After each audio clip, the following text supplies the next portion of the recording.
men are men who dare to die as well as any Spaniard in the world. You know what? Let me tell y'all something. Y'all know these Negroes out here die about anything, huh? We dare to die about any goddamn thing. So much so that we killing each other over pennies on the dollar. We unalive each other for nothing, for a color. That right there is enough. Hey, what you wearing? Hey, look, if you walk down this block by yourself and you got this shield of David on, I'm telling you right now, it's going to be some cats coming up to you saying, hey, they dropping the rates and everything. That's what they going to do. See, we'll bang over a hand sign. We'll bang over a false nation. We'll bang over a color. We'll bang over a block. We be ready to die for anything. And your oppressors knew that. Imagine if you was ready to die for family. Imagine if black people in America would stand up for the Mexicans like the Mexicans stood up for us when we fled down into Mexico and they went to war against America. How strong would we be then? See, the problem is you allow white supremacy's propaganda to infiltrate your mind with Christianity and Catholicism. And what they do is they take your mind and they turn you against your own brother, man. Read more. I do not know who will be in a position to resist them. The white man knows he cannot resist black people. Listen, let me tell you something. If blacks and Hispanics were in our right mind and we were serving the Most High, there's nobody on this planet that could resist us. Look at the most powerful things we do. Hey, listen, I'm starting to learn that corridos music. That corridos, I'm telling you right now, that's better than rap music. That's better than rap music. I started listening to that music, bro, and I started translating what they said. They telling real war stories about what's going on in their communities. And I know you thought that the cartels, I know they on the left-hand side, but those cartels, they feeding the people in Mexico. They fighting against the government in Mexico. They standing against oppression in Mexico. And you have been told that America done demonized these cats. And let me tell you something. Selling drugs is never a way to get it done. But let me tell you something I got to say about the Mexican brothers down there who's dealing with them cartels. Yeah, they beefing with each other, but they beefing with the government. They beefing with the government. And the Mexicans is looking at us like, damn, when y'all gonna grow some balls and beef against America's government? Seems like you just want to be American. And let me tell you something. If you want to win your Mexican brothers over, what you better had done was find out what makes a Mexican Mexican, and then you black people need to start trying to assimilate to what makes Mexicans Mexican. You can bridge the gap because Mexicans come over here in America, and you know what they do? They learn English. They learn English. You want to know why? Because they want to just relate to their brothers here, man. They see you. Don't think the Mexicans don't see you, black man. They see you. They know your plight. They know what's going on with you, and they definitely want to help you. But guess what? They already took the step. They fight so hard when they come to this country to learn English. Won't you just take some time out to really try to learn Spanish, man, so that you can meet your brothers where they at, man? That's why, listen, let me tell you something. We've been so divided by language and by false culture and by false religions, man. We got to be able to talk to our brothers, man. I want to learn everything Mexican. I'm telling you right now, all my Mexicans, all my Salvadorians, everybody out here that's under my voice, and you know that you've been oppressed by white people, you need to get with us and do it now, because America's making it hard to be Mexican in America anymore. It's damn near the only place where you'll be protected at in America to be Mexican is in the Israelite School of Universal Practical Knowledge, under Commander General Yohana, man. Read. If a man wants to possess a child for any reason other than it being a product of his own lineage, he is likely a predator. So there's a game called Pragmata. A lot of people have been really into the game. A lot of folks have some different opinions. But one of the articles that came out were stating the fact that a lot of the men who were playing it were feeling a sense of paternal instincts in them that was growing. I think there's a desire in them that grew to want to be parents. What are you? I am DI-03367, a state-of-the-art pragmata created here at the Cradle. I possess basic life-saving... How about we call you Diana? Diana? Yeah. From now on, you can be Diana. How's that fit? Diana. Cute. Diana. Yeah. Cute. Diana. All right, you guys kind of have a little idea here. In any case, what is this? Capcom's Pragmata. Wait, did it come out already? Pragmata, it's making thousands of people suddenly want to start a family. You play as Hugh as soldier, stranded on a ruined lunar research station. His job is protecting the childlike android Diana while fighting rogue AI.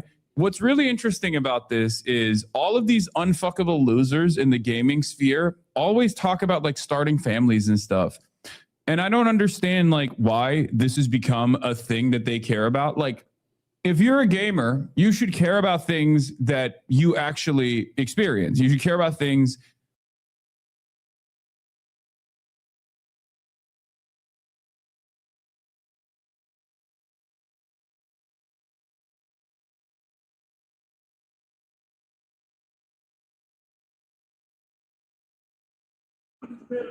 Church. They steal all of your goddamn money and they keep putting it. The pastor sleeping with your wife and you say, oh, what? I mean, what else do it take us to see the crimes you committed? Not only against so-called blacks, but against Hispanics. You can Google Hispanics, changing their name and changing their culture. It's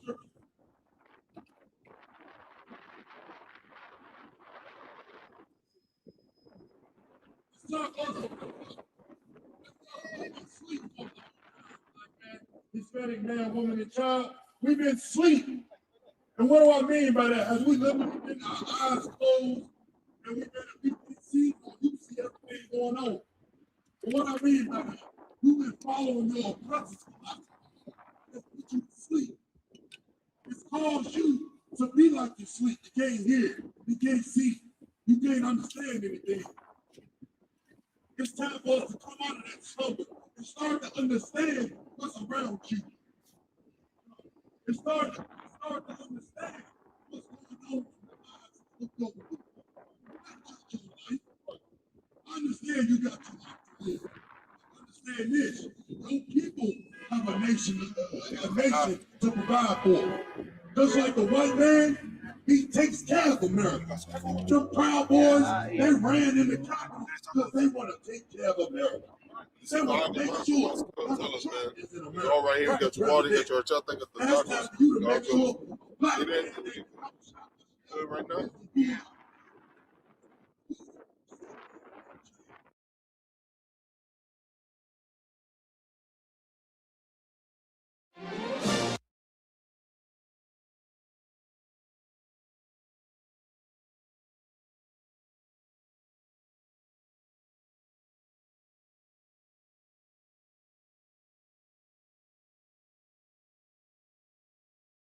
Because of course, you know what I'm saying, when you cry, you know what I'm saying, after your death, when your soul cries out, the Lord brings you back into the earth, you understand, to cry out on the earth as well.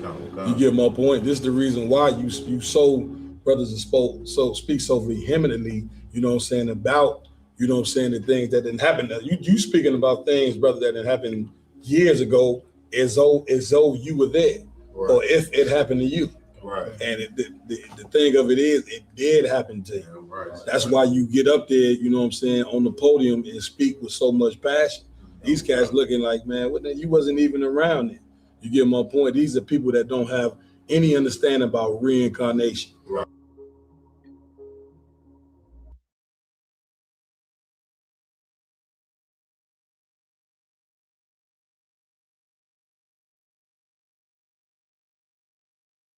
You know, what does Black history mean to me in the Bible?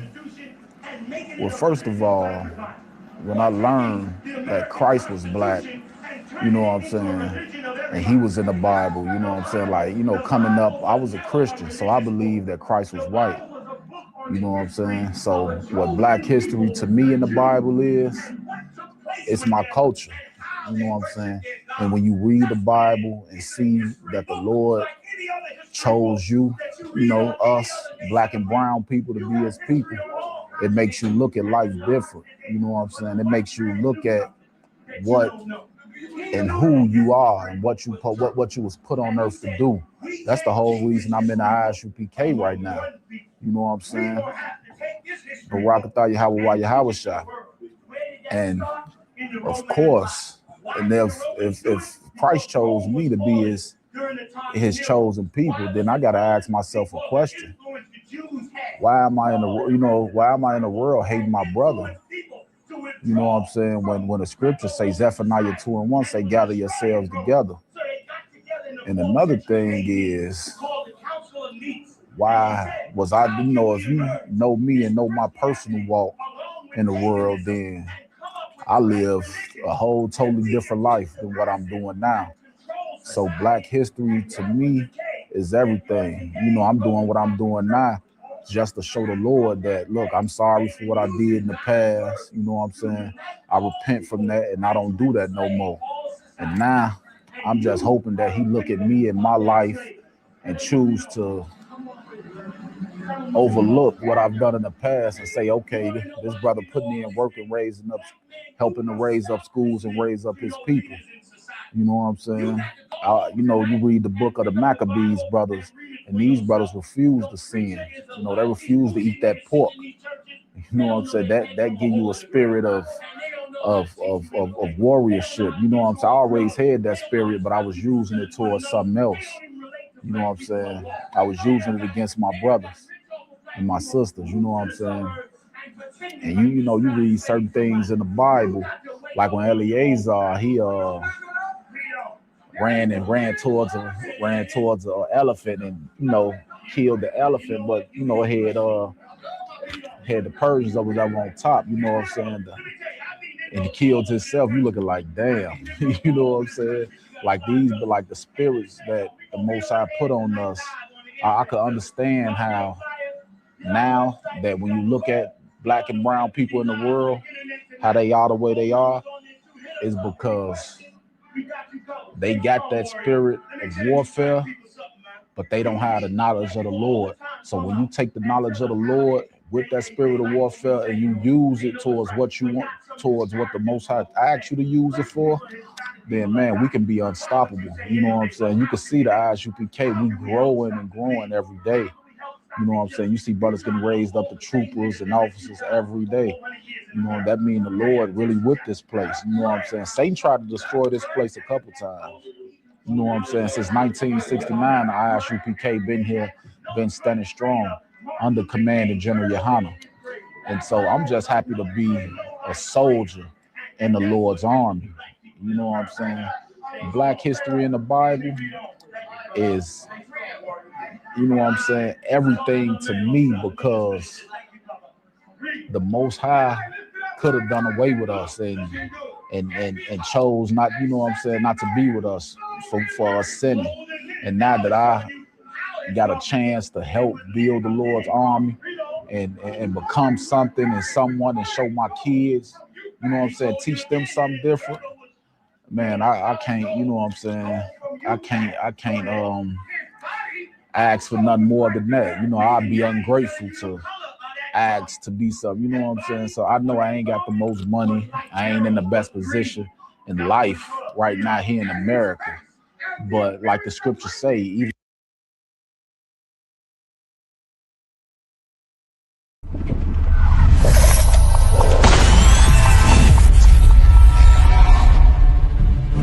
you're a Black Marine or a Black whatever in the white man's military, that make them want to kill you more. Mm-hmm. Like when they see the uniform on you, they get an extra disdain for you. You know what I'm saying? Because they don't understand why in the hell do you want to fight for them? hear them enough about your trials and tribulations, the things that you suffered through, and how to get out of that. That's your history. You don't need a white man to have no remembrances for it. Damn, I get it. You chastise the child too hard, Yeah. or you creating trauma. Yeah. If you don't say nothing to the child, then you making them soft. That's it. You know what I'm saying? Like, it ain't no way for a black man to be right even when he is kidnapped. White people that's out there that want to help black and Hispanic people, the best thing you can do is just leave us the hell alone. They are all against you. They all want to destroy you, and the ultimate goal of all of them is to put you back into slavery and subjection. Real Nigga University in 5, 4, 3, 2, Let's get it. 1.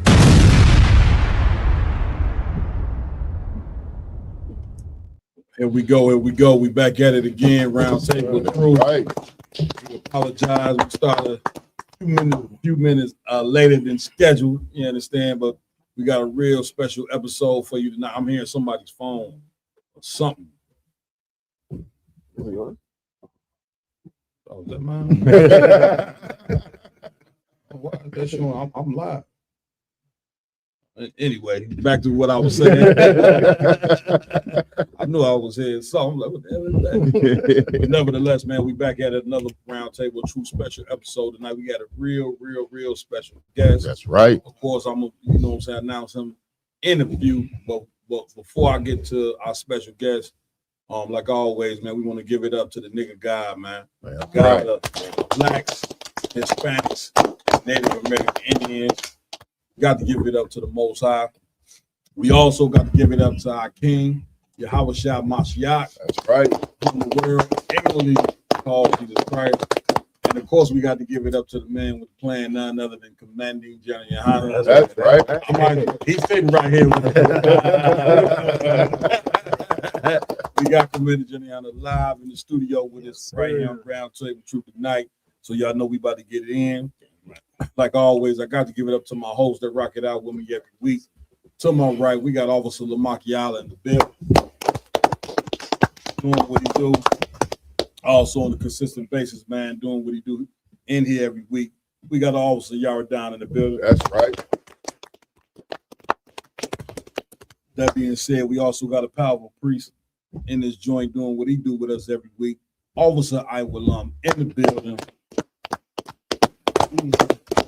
Of course, we got a powerful priest and prophet in here. Officer Mayad in the building. I got to give it up to my tech team. I don't want to offend Commander General Yohanan, but I believe they're the baddest tech team. Y'all had it for a while.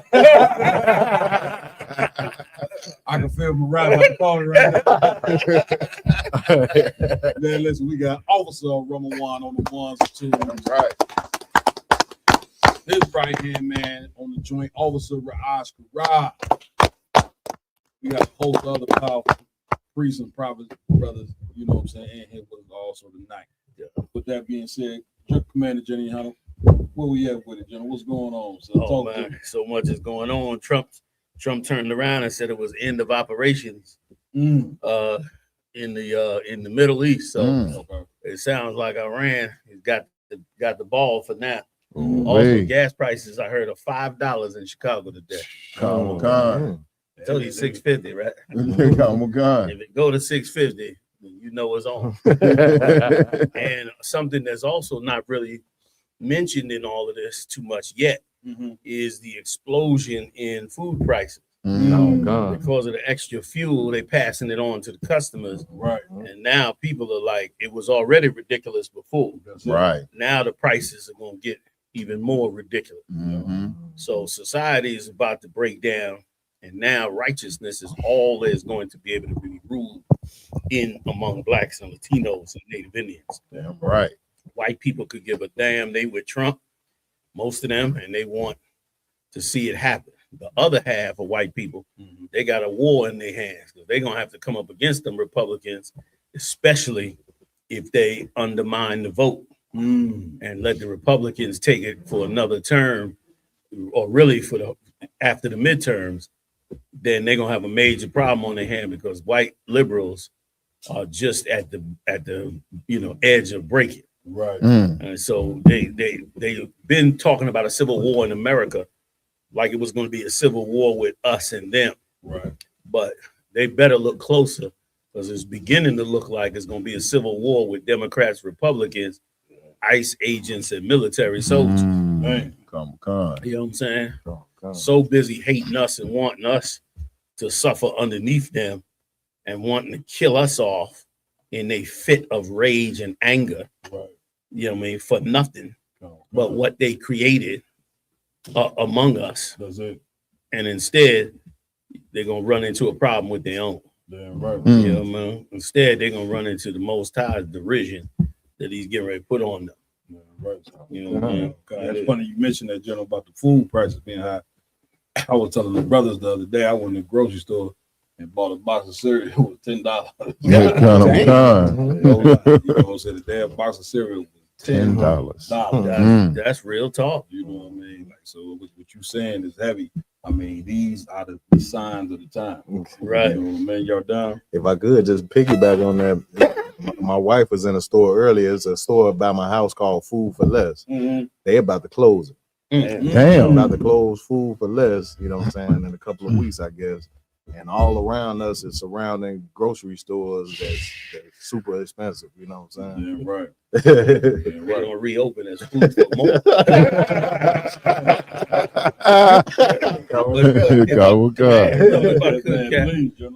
But what's so, and every brother should hang their hat on Yahweh Shai's words when he said, "See that you be not troubled," because these things are happening. They such a benefit to us, Right. Like we always talk about chemicals in the food. Don't you hear? There's a million videos on YouTube. Chemicals in the food. How they trying to poison you? To this, to that. Well, guess what? This is getting ready to do. This is getting ready to get regular moms and regular brothers who know how to cook, and they getting ready to be the person selling you. You understand, your cereal, and they gonna make it for $2 a bag or a box, and it's gonna be way better. When I cut that bread, y'all saw that tape. I cut that bread that Muhammad gave me. Like that bread was better than any store-bought bread I ever had. Because it ain't sit on no shelf no time. It just came out the oven. As fresh as it could be. You know what I'm saying? When store-bought food, if you put them next to each other, you immediately taste the chemicals. You immediately taste the cardboard-like taste in it. You know what I'm saying? Where that bread, you could just eat it straight up. So now what happens now when blacks, Latinos, Native Indians all start to create, because of necessity, the things that we need? We're going to eat better in utter poverty than when we eating right now. Like we in Egypt, we ate whatever the Egyptians fed us. Right. In the wilderness, we ate manna from heaven. Right. How you gonna compare? Right. Even though we was in our negative and rejected the manna from heaven, that was the wise move. That was the that was angels' food, as the Christ called it. And so, the more they want to harm us, the better it's gonna be for us if your mind is right. Now you could bug out on it and be like, "Oh, everything's falling apart. What we gonna do? What we gonna do?" Or you could hold it together and focus on these scriptures and on all the things the Lord gave us on how to survive in this hell. Damn right. And then you gonna do magnificently no matter what, even though your oppressor is gonna want to terrorize and put hell on you. We're gonna do magnificently well. You know what I'm saying? In the wake of all the madness. I'm right. Right. It's funny that you bring this out all the time, how in comparison to how we live in America back when we was in ancient Egypt, how it's important to read that story because it's so similar to now. You know what I'm saying? To where the children of Israel, of course, behind Moses, started crying on the Lord in their captivity. And that's something that blacks, Hispanics, and Native American Indians, I mean, General, you got to get me right on this. We didn't try it every way but the Most High. We didn't try it every way but the Most High. What you're saying, Ak, is an absolute, undeniable fact. If if I could, I sat there when they just repealed the civil rights laws, right? They pulled them back. You're bringing that up tonight. Yeah, well, when they did that, you should have saw all the black leaders talking about how bad it was, how this is going to send us back 100 years and this and that and that. But these same black leaders just spent the last 65 years since those civil rights laws were passed, watching us be destroyed in our music, destroyed in movies, destroyed economically, destroyed all of our businesses, all our dentists, doctors, all our HBCU schools, all our neighborhoods. They just watched us for 65 years be destroyed while I'm telling us, vote. You got to vote. You got to vote. For 65 years, they've been telling us to do that vote. And to get up in there and vote. And that's how you change things and blah, blah, blah. And 65 years later, they took away the goddamn civil rights, or the whole thing altogether. So, you know what I'm saying? So what a waste of time, like you was bringing out, Captain. So those leaders are now we're going to finally realize who our enemies been, who our taskmasters been. You know what I mean? And get the hell away from them so we can start actually operating, you know what I'm saying, like a real nation operates. You know what I mean? We can start caring about ourselves, setting our own rules. You know what I'm saying? And these people are destroying us. There's really nothing else more that they could do to us besides kill us. They done drugged us, they done brainwashed us, they done poisoned us with the food, the water, the air, poison our mind with the music. I mean, they done did everything. Like what else? Is not really much else left. They done incarcerated us on massive levels. They done robbed every ounce of money that ever came into the Black and Latino community. Stole every invention we ever had. I mean, how you can't get more wiped out while some politician is sitting up there trying to say you need to be voting. You need to be voting. When that been a damn lie and a joke, you know what I'm saying, for 65 years. And so thank the Lord that finally they don't have their voices going away. Even though it looked bad. Their voice is going away. And yes, it is going to open up more room for Esau to be evil, just like it did when they first put Trump in office. Edomites got more evil and all that, but guess what? We also began to wake up as a people. And anything that wakes us up, anything that wakes us up, anything that unifies us is absolutely powerful for us. And ain't been nothing better than the truth about Christ to bring us right there, right around. I'm saying I yield. Give it up. What amazes me, General, was that our leaders, they still hanging on, you know what I'm saying, to a movement that failed. 1964 civil rights bill, it failed. You know what I'm saying? Like it's a damn near, what we talking about, 60 something, 70 years later, and you talking about upset because they taking it away. Like and this brings me to mind on what the scriptures say, how the Lord say, you know what I'm saying, sin, but they blind. I'm paraphrasing. You know what I'm saying? Hearing, but they can't hear. You understand? Goes to show you that these leaders, man, they don't work for the Lord. You know, I know, you hear them, because a lot of them be Christians and politicians at the same time. And I know in your mind, you probably think that these men represent the Most High, but they don't. You know what I'm saying? The men that represent the Most High, you know what I'm saying? Like we brought out last week, are hated. Christ was hated. He wasn't loved by everybody. These politicians and these preachers, everybody loved them. So you're supposed to know off top, you know, that these are not the men that do what the Lord say to do. And so what the general was saying was extra heavy. Lamont, you mentioning the Christian part, even moving over to like the pastors and the deacons and stuff like that in the Christian church, like they're doubling down on their wickedness lately. I just watched a video the other day where this pastor told one of his followers, an old black woman, go sell your house. You have 6 months, go ahead and sell your house. Whatever earnings you get from this house, bring to me. And you'll be taken care of after that. Damn right. I heard about that. Yeah, that was insane. Oh God. If we could, Joe, please do your thing. We're going, I believe it's done right into the Jim Crow. The title is Trump Supreme Court is an activist court. That's the headline. Let's go.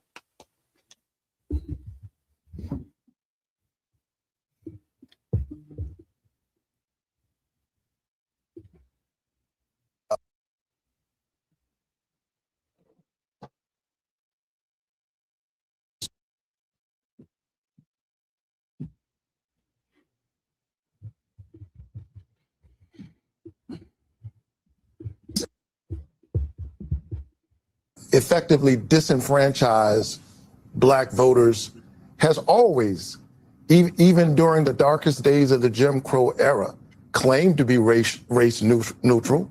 You had the 15th Amendment. By the time we got the Voting Rights Act, Black people theoretically had a right to vote for 100 years when the 15th Amendment was passed. But through literacy tests, through grandfather clauses, through poll taxes, they effectively disenfranchised Black voters.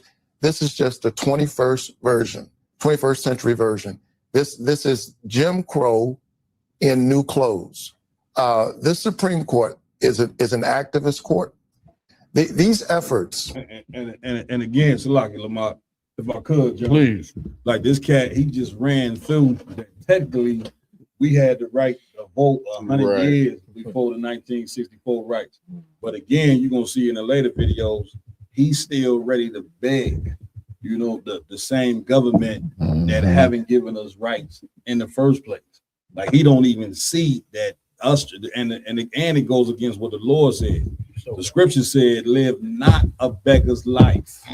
You get my point? We are not supposed to be begging the same empire that enslaved us, brothers and sisters. That is insanity. So he just ran through everything that they did to not give us those rights, and then come now in 2026, they didn't took the whole thing away. That's supposed to let you know right then and there that these people are not ever going to change. So sitting there trying to even get rights from a Gestapo and racist empire like America is totally insane. Sir. Man. Go ahead, Lamar. And like, even though they gave us these so-called rights, so what they proclaimed to have done the entire time, their entire country was against it. That's right. Because they didn't. What you see the videos we played, I think a couple weeks ago, they had white people had riots and protests and everything to make it so we didn't have any type of freedoms and equalities or whatever the case they say we have now. They didn't want us to do it in the first place either. It was just a money move and a government move, but the masses, they hated all this, letting us vote and affect their country. Right. Go ahead, my y'all. And like I said, and we've touched on this a couple times. You know what I mean? I told y'all the story. My mother told me when she was a kid and they integrated the schools in Mississippi that they forced them to go to them white schools. We didn't want to go to the white school. We were perfectly fine at our own schools. But they literally forced integration on us. They took the freedom and equality movement, which I used to call it, and turned it into a civil rights movement. That's right. You know what I mean? We didn't want civil rights amongst white people. You know what I'm saying? We wanted that equality. You know what I'm saying? We wanted better books in our schools. You know what I mean? We wanted more money to come in our community so we can build our community up to be as prosperous as the white community. And what our fake leaders did was get paid off, misdirected us. They fattened their pockets, and in the meanwhile, they took more away from our community. That's right. You know what I mean? Now they sitting here all crocodile teared, you know what I mean? And with this fake outrage about a failed movement, you know what I'm saying, and a failed plan of theirs. And the thing they really mad about and really sad about is now that the buck is about to stop here. You know what I mean? They payment plan is over with. You know what I mean? That's insane. You're done.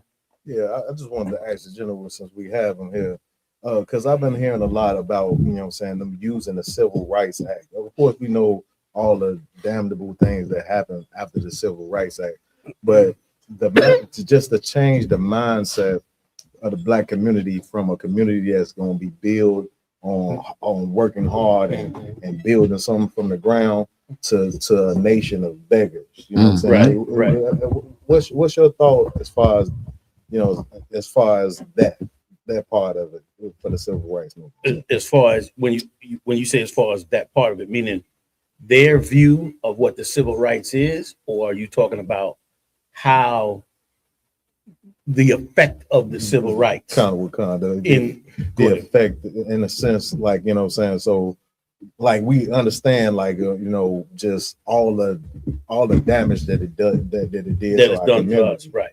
But do you also feel like they use this as a tactic to change the mindset for other Black community from building to beggars?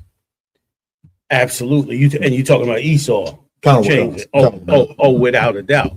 Like the civil rights movement was absolute. What you're saying is 110% right. The civil rights movement is an absolute movement to make us beggars when we should have never even asked for them. Right. Right. And here's what's amazing about it. Prior to the civil rights, we were doing better than after the civil rights. You know what I'm saying? And instead, we turned around and joined the civil rights, thinking we're going to get more, listening to them, which they were running it anyway, Esau, and then became beggars under the civil rights, became abused under the civil rights. They instead gave us what any narcissistic nation would want. Like if you ever study, I love to study abuse. And the reason I like to study abuse so much is because it is exactly what's used on us.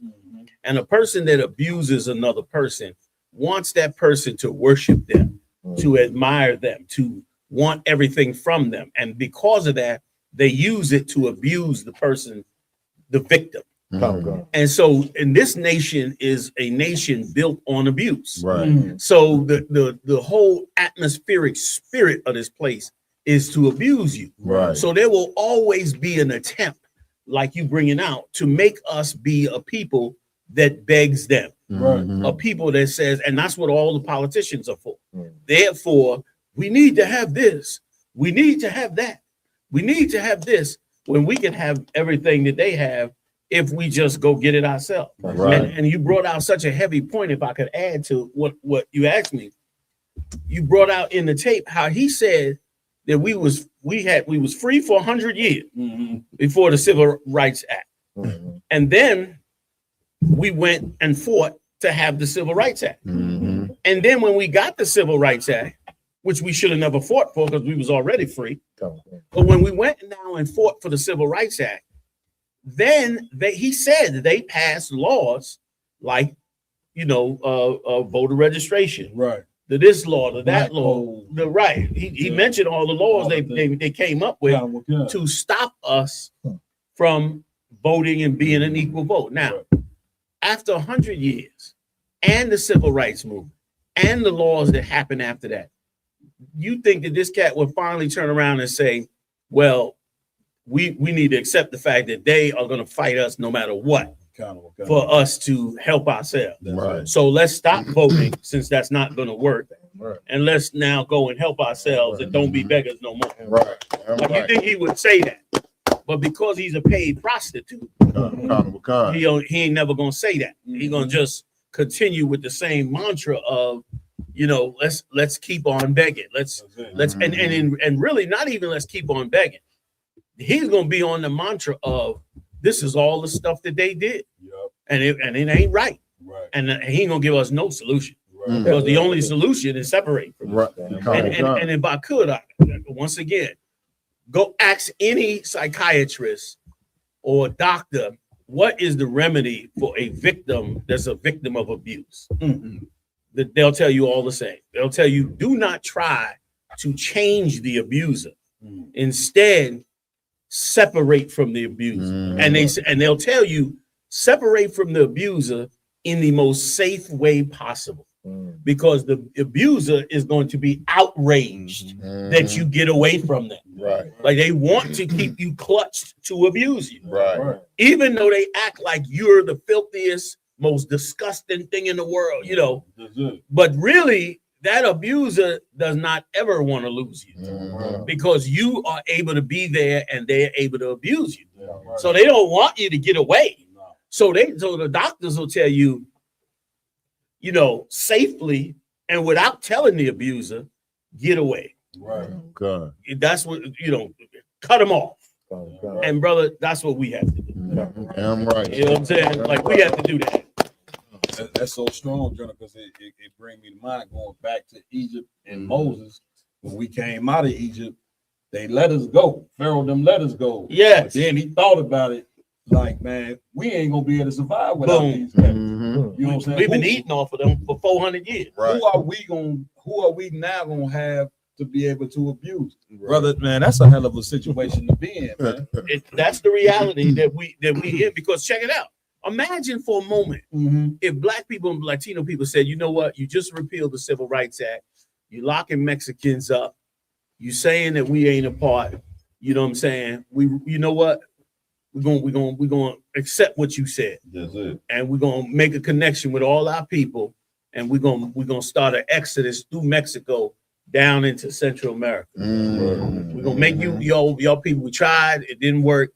We want y'all to be happy. Y'all, this is a white country. Y'all go ahead. We out. Right. Y'all got it all. You got the houses, cars, whatever you want. We leaving. Right. Brother. The ICE agents will be on the border shooting you to not so you can't leave. Right now they acting like they trying to deport you. Right. You go and tell them that devil that. That's it. Trump will be on the border himself, shooting your ass, trying to say you ain't leaving. Right. Because once again, that's what abuse does. Right. These niggas, they talking about us at the dinner table every night. Right. Need to get these Mexicans out of here. Need to get these niggas out of here. All these drugs and everything that they poured in on. And then that's another thing about an abuser. Abuser sabotages your future and your hope. Right. That's how he abuses you. That's it. Because he sabotages it. Right. You trying to, come up in the world, he destroys it, or she, because of female abusers too. So the abuser will destroy your goals, destroy your dreams, destroy your hope. And then when you get on the bottom, will tell you it's your fault, you wrong, you're evil. That's why that happened, to further crush you. Right. And so you never come up. That's it. But if you decide and say, you know what, you're right. I'm a piece of shit. I'm never going to be successful at anything. I can never be anything. Right. You're absolutely right. I'm going to leave. That's it. The motherfucker going to lose his mind. Or female going to lose. That's what you hear about them bras going crazy on some dude. Matter of fact, it was a video out recently where some sister stabbed up a brother. Y'all saw that video? Where he was in the kitchen. He said, I'm leaving. I had enough of this. I'm leaving. She pulled a knife out of the kitchen and said, you leave? Oh, you leaving? You leave? She flipped it. Right then and there. And brother, that's abuse. And that is what has happened to us in this place. And it is what Moses did. Like you said, Moses went to him and said, the Lord wants us to go worship 3 days in the wilderness. Right. He said, hell, and it was 3 days in the wilderness. He said, hell no. Right. So the Lord played them. And then of course, like any abuser, that demon on them leave when the pain is on them. Right. And so they lighten up. But the minute the pain get off of them, the nature of them as a predator comes right back. Right. And that's why it took 10 plagues to get that Pharaoh to get the hell up off us. And then the Lord had to just send a death angel. And he don't want to listen to me. All right, I'm going to send a death angel, kill the firstborn in every house. He going to let you go in the morning. And it wasn't even Pharaoh that let us go. It was the people. Remember, they stopped listening to Pharaoh. Yeah. They was like, damn that, y'all get the hell out of here. Well, God kill us all. Right. And Pharaoh, he didn't even have to go back to Pharaoh. Right. They wasn't listening to Pharaoh at that point. They was gone. And then they pushed us out, said, take what you want, do what you want, be gone. That's right. And we ran the hell up out of there. And then, like you said, we got out there in the wilderness. And here's the thing that happens to any abuser. They'll spend their whole life trashing the victim. Right. You ain't shit. You this. Da. What happens when you leave, they got nobody to abuse. Right. So now they stuck to look at what they did to you. And they got to now ponder the truth.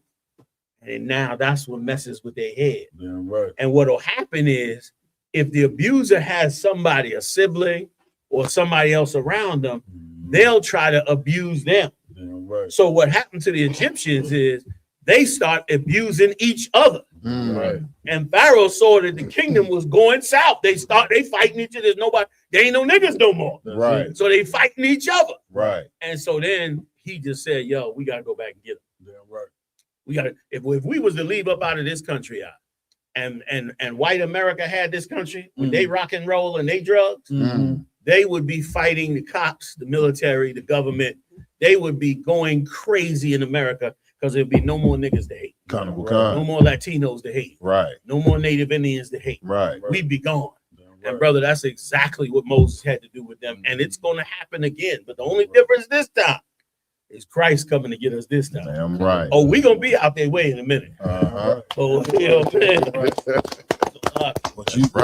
What you listening to, brothers and sisters, is a man that no longer wants to be abused by white supremacy anymore. Right, damn And right. Commander General Hunter, he has raised up an army of brothers that think just like him, who no longer want to take the abuse of white supremacy, man. Damn right. Like the scriptures say, you know what I'm saying?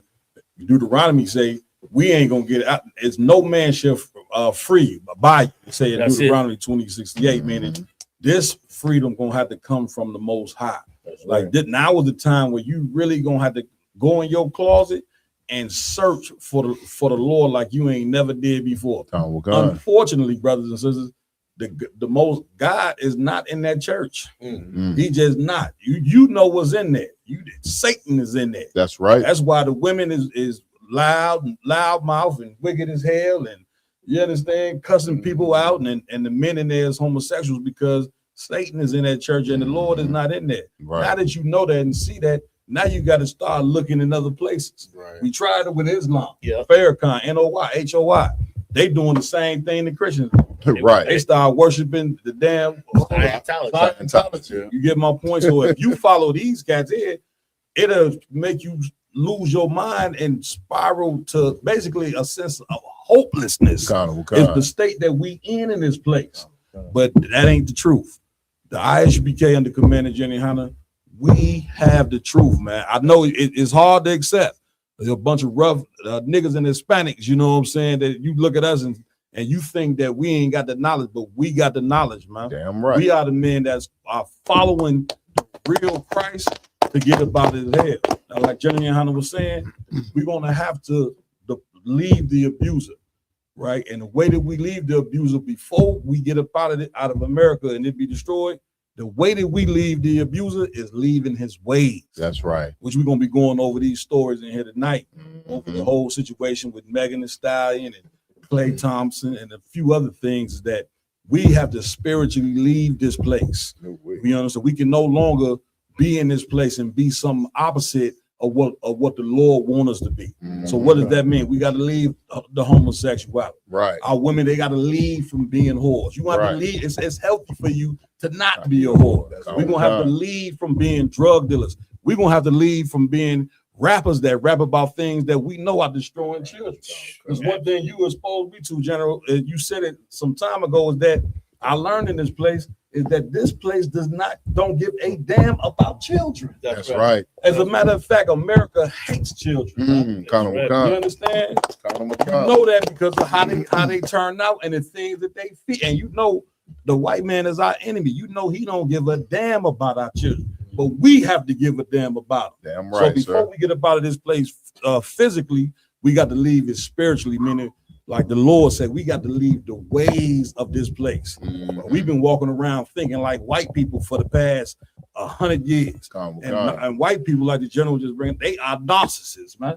You understand? They are master abusers, man. They pleasure is abusing blacks and Hispanic people. So much so to where now we got that same mind, and now we love to abuse one another. And then you wonder why we harm one another, because we done took on the mindset of these damn people here.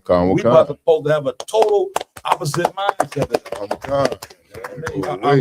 Real quick, Cap, I had seen some diabolical just yesterday to your point of how America treat babies. It was some white lady, they's doing a documentary of her, and she's addicted to having abortions. Yeah, I mean, I saw that. It was something terrible. How do you get addicted to that? That's what I said. Yeah, this Edomite, she goes out, different men, purposely gets pregnant so she can have an abortion. And that's become her thing in life. That's her passion in life, is aborting babies. Killing babies. But that's not too far from that video. So like, if I could, please. That's not too far from the video where the sisters are sitting around the circle talking about we speak, we whatever, but we don't judge. And the sister talking about, I had 9 abortions.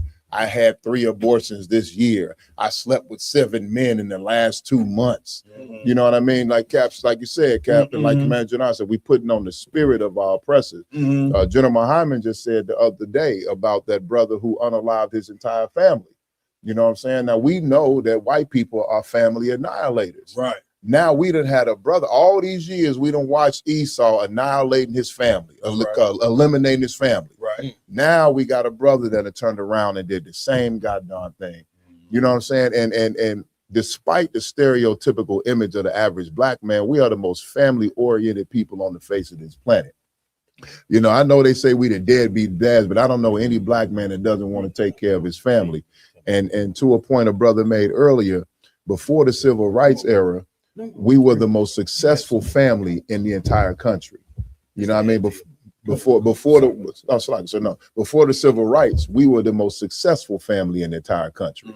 You know what I mean? We were the most married. Our marriages lasted the longest. You know what I'm saying? We wasn't out here like our oppressors are. They were the ones divorcing, you know what I mean, having babies out of, as they say, having babies out of wedlock. Killing the whole family. And killing the whole family. Before the civil rights era took our businesses away, took our family away. And not only that, it took our morality away and the little sense of identity, you know what I'm saying, that we naturally had about ourselves that we were trying to develop after slavery. It took all of that away and just completely replaced it with that nastiness that's inside of Esau, sir. Right, give it up, give it up. We could jump and pull that scripture. We just some get Deuteronomy chapter 28, verse 50. Got you, sir. What you was just bringing out right there was extra heavy. And please, also too, don't forget, if you in Louisville, Kentucky, we will be out there tomorrow. You know what I'm saying? Lamar will give the announcements once to come to the end of the show on the exact address we're gonna be. So if you in the Louisville, Kentucky area, we're gonna be out there having camp tomorrow from 1 p.m. until maybe around 5 or 6. So we'll share that information shortly.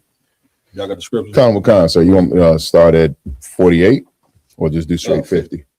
All right, the book of Deuteronomy, chapter 28 and verse 50. A nation of fierce countenance, which shall not regard the person of the old, nor show favor to the young. Oh, go ahead. Read it one more time. A nation of fierce countenance. A nation of fierce countenance. That's what the white man is, a nation of fierce countenance, meaning this man here doesn't have any compassion on the people that he enslaved for over 400 or 500 years. Read. Which shall not regard the person of the old, nor show favor to the young. Don't show favor to what? To the young. It's natural for most people to show favor to children, to the young. Not the white man. Get my point. He don't give a damn about you going in there. I mean, the case in point is what you just said. This sister is listen, you heard that, Kavika? This sister is addicted to having abortions, brother. You understand? Like, it goes to show you, anybody that's addicted to having abortions, they don't have a soul, brother. Why don't they have a soul? Because that shows you how much we've been beat into powder in this place, to where we don't have a soul, to where a woman walks into a clinic and don't even think that this was living inside her, got a heart, brain. She don't know who this baby gonna be. Right. If she was to have it, she has no care. You understand? That right there is no care for the young. And listen, the Lord gave us the young to take care of the young. That's right. To raise the young. Matter of fact, children are supposed to be a blessing from the Most High. You understand? So to not care for the young is totally insane. And we got to take a moment as black and brown people to take a real moment and examine what we have become in this kingdom, man. Like sometimes, you got you running, you got to slow down, catch your breath, and examine. We got to examine what in the hell have we become in this place to where we killing babies. Right. What have we become in this place where all the top rappers, you know what I'm saying, the things that they rapping about, we know is killing the children, but they doing it for a check. And they don't care that it's destroying the children at all. Ramawan. I got that video.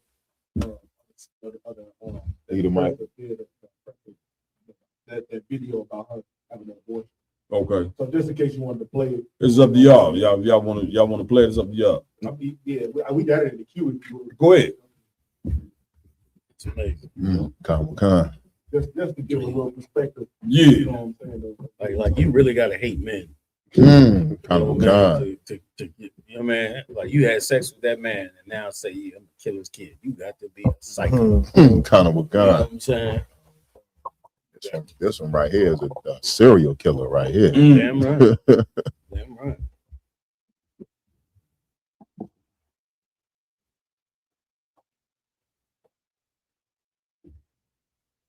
Abortions. My name is Jessica. I am 38 and I am addicted to having abortions. What Jessica is doing is not technically illegal, but it is incredibly concerning. I just love the feeling of it. I met this guy on Facebook dating. We don't have intercourse. He kind of just does it in a cup, and then I do this method where I lay on my back with an injection tool. It's been a really good relationship because he also pays for it. To date, I've probably spent a little over $12,000 on abortion procedures. I've had 56 abortions so far, and I'm actually going to be 57 here in a couple weeks. If I did end up having a child, it would just be so that I can raise them so that they can get pregnant, and then we would continue, because I don't ever see myself stopping. Nice. I ain't even know That is sickening. My father's eye. Get a mic. Give him the mic.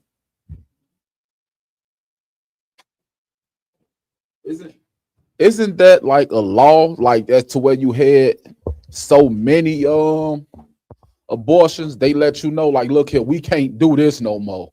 Ain't no law against it. Damn.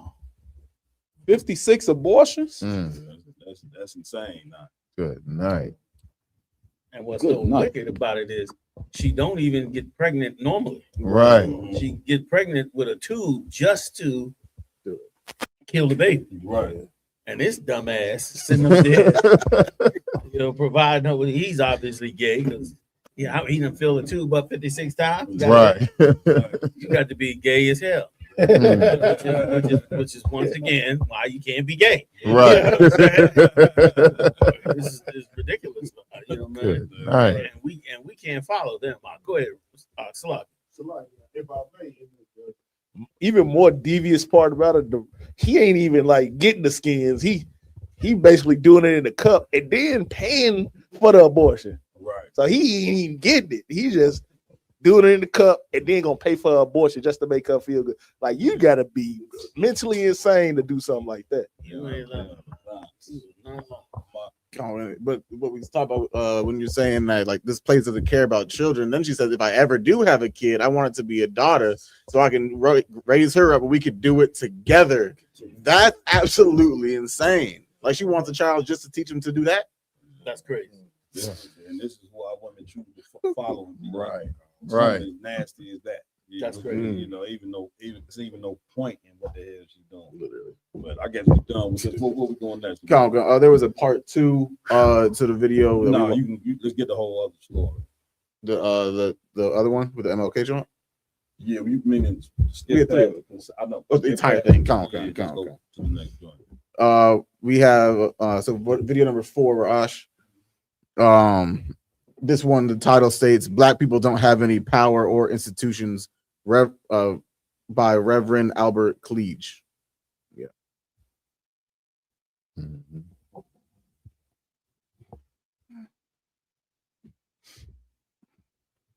Just the brother in the school, so yeah. Black people don't have any power. Abernathy and Jesse Jackson can wrestle from here to Los Angeles. They're still not dealing with power. Black people are powerless. They've been put outside of the whole white power structure, and all the organizations, NAACP, Urban League, SCLC, National Council, Negro Women, all of them are talking as though black people have power. Black people don't have any power unless we can begin to build black institutions and realize that we're dealing with a power struggle for survival. All these organizations are leading us straight to hell and genocide. And Dr. Abernathy ought to understand it couldn't be a power struggle because neither one of them have any power. NAACP has no power. Urban League has no power. No black organization, no black people in America have power. They're fighting for survival from a powerless position, flat on their back, begging white folks. And that was almost the tenor of the Muslim position. They were begging white folks, please Please sell us some land, give us some land, let us exist. White folks are good. That's a self-hate kind of thing that black folks find themselves degenerating into because black people have no power and they have to beg white folks to give them whatever they want. And I say black people and black Christian nationalism says we have to approach the whole problem in terms of power. Black people have to begin to build institutions. Every institution that exists belongs to white people, was built by white people, and serves the interests of white people. And for black organizational leaders to be sitting there talking as though they have power, as though they represent something. We want to represent everybody. We want to bring everybody together. We want to build a beautiful America. We don't want to build no kind of beautiful America. We want power for black people, and we're going to have to fight for it. It demands confrontation and the willingness to do anything necessary to get power. And we got to take it away from white people. White people are not going to give black people anything. Politically, economically, or any other way, black man is no longer necessary in America. And the white man is hell-bent on genocide. So we have to understand we've got to build institutional power to deal with the white man who has decided to destroy it. That was cool. Chime on that one, John. Yeah. In the early part of the tape, he said, I don't know if you can go back to this part, but if you're able to, there's in the early part of the tape, he said the first time when he said black people got to build institutions and institutions to fight against white power. Now, he didn't say institutions to join white people. Right. Can you go back to that by any chance? Because that when he said that part, that was the real truth. We should have institutions, but our institutions should be based on. You have to have these institutions because you got to fight against white people who's trying to genocide them, and then you have institutions that work against it. And then he said something else at the end that was extremely powerful. He said we have to do whatever it takes, whatever is necessary to gain power. Like, he knew what he was talking about, and he also was able to see through, the poison that Jesse Jackson and Abernathy and all the rest of Abernathy now, he crying foul because they done repealed the civil rights movement, but he ain't gonna do nothing about it, and he can't do nothing about it, and he got no power to do nothing about it, but sit there and and they haven't, like, we such fools. We watching Abernathy complain about it, and to us it's like, yeah, Abernathy speaking up, he was there. But to white people, it's like, look at that was the nigga starting all the trouble back in the 60s. Right. Now we finally got him. Right. He's out now. Right. Like they looking at it like a joy. Right. And what he's saying is right, because they they built all of that. Right. And they have zero power now. Yeah, accountable gone. You know what I'm saying? Right. So if you got it? Oh man, give it to me, please. Los Angeles, they're still not dealing with power. Black people are powerless. They've been put outside of the whole white power structure, and all the organizations, NAACP, Urban League, SCLC, National Council, Negro Women, all of them are talking as though black people have power. Black people don't have any power unless we can begin to build black institutions and realize that we're dealing with a power struggle for some. I just want to say something. Come on with it. Go ahead. He's saying, now this is in the 60s. He's saying, and it goes to show you, what I'm saying, how psychotic we've been, you know what I'm saying, because it reminds me of what Farrakhan said, justice or else. Right. That's what he's saying, right? Right. He said they talking like as though they have power. And that's the same thing like with Farrakhan when he said justice or else. This is a man talking like we got some power in this place. Right. And as you can see, the whole justice or else was all bullshit because we ain't getting no rights after they had the damn march, and so there was no else. It was just really a hustle to get money and give you some false sense of hope. Right. You know what I'm saying, or something that never gonna happen. You know, Kev, you bring out such a funny point. Yeah. White people said, or else what? The movement was over.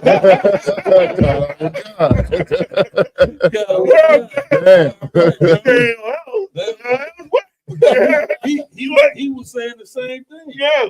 Like these cats talking like as though if the white man don't do something, because of they complaining, because that's all it is. Right. You know what I'm saying? As though if they don't do something, we as black people gonna do something. Right. And when they know that's not the case. No. You know, listen, you're right. Like just like the cat say. Can you play it from where you have it at? But listen to the words he used. Go ahead. Survival, all these organizations are leading us straight to hell and genocide. Go back one more time. Just a little bit to where he started talking about the different groups. Power. Black people don't have any power unless we can begin to build black institutions and realize that we're dealing with a power struggle for survival. Stop. He said, unless we build institutions and we realize that we're dealing with a power struggle for survival. That's the words that matter. You want power, but you should have power based on the power struggle for your survival. You know what I'm saying? Not power to be a part of the same people trying to kill you. Right. Now, hold it for 1 second. Not to be part of the same people trying to wipe you out. Right. But build institutions that come against the people that's trying to wipe you out. Like we're gonna be hated, but the Israelite School of UPK is setting up schools to do exactly what needs to be done. That's right. To fight up against the people who's trying to kill us. Like, you know what I'm saying? Right. Like we trying to re-educate everybody. We're trying to bring them back to their God. We're trying to feed them. We're trying to organize. Why are we doing all these things? Because we are an institution that is in a power struggle against those that want to wipe us out. Like every other group ain't in no power struggle. Like he said, they're gonna lead us straight to hell, and he's right.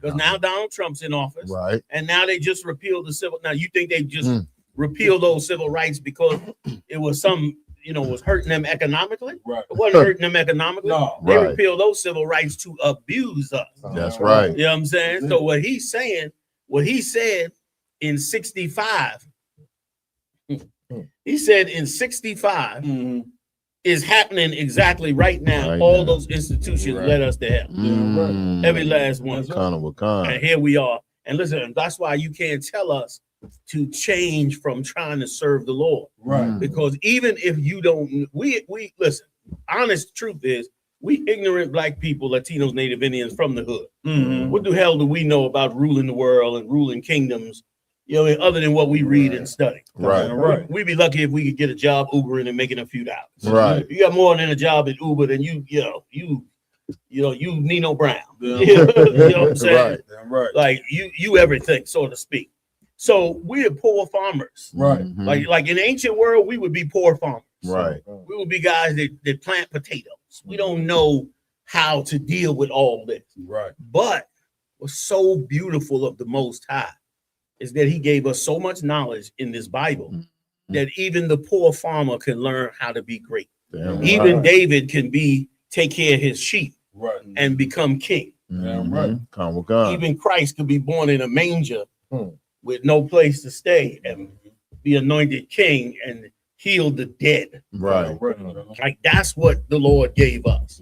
And if we follow it, we're gonna automatically go to where he say, because what he's saying is the truth. That's right. Instead of like, why didn't we become an organization like Jesse Jackson and them? Because we actually listen to the Bible. And so without never knowing what that, now he's an educated man. This cat is highly educated. That's right. Fully understands politics, is in the world of politics and institutions and all that. Professor, I believe, right? What's his title? Does it say his title up on the screen? Can anybody read it? I think is his title. Go ahead. Reverend Albert Cleage. Reverend Albert. Okay, so they ain't give all the accolades, but he's educated. Right. All up in that world. And meanwhile, the things we're doing is exactly what he's been trying to promote since the 60s. And we're doing it not because we went and got educated. We're doing it because we simply just started doing what the Lord said. Damn right. And that's exactly all we have to do. You know what I'm saying? Hey, so like I said, what you're bringing out, sir, you made me think about something, sir. With them repealing the Civil Rights Act, You know, I just watched the video of a brother. We just looked. I don't know if we're gonna bring that out later. You know, it's all. I just say it's all these videos of brothers getting brutalized by the police. You know what I mean? And the one thing, even though the government and the court system may say these police are not guilty, then the black people's only recourse is to get a civil rights attorney to go and seek justice. Well, now they've repealed the Civil Rights Act. We have no justice to get in this country anymore. You know what I mean? You just repealed the one thing that black people were able to fall back on. Okay, I'm not going to get no justice in the local courts or the federal court, but the civil rights court, you know what I mean? I can bring them up on civil rights charges. They violated my civil rights. That's it. You know what I'm saying? And that's what a lot of these cops have gone down on, is violating black people's civil rights. But now black people, you have no more civil rights. So what does that mean? Trump said a long time ago that he wished that the police basically could just brutalize you. He said when you put them in the police car, don't tuck their head, bang their head on the top of the car and then get them up in there. Well, now he successfully has accomplished that dream of his. Well, they can just beat us willy-nilly at will, and we will not get any justice no matter how many people record it. You know what I mean? So now we are officially, you know what I'm saying, for black people, we've been ignoring the ICE raids, talking about that's not our fight.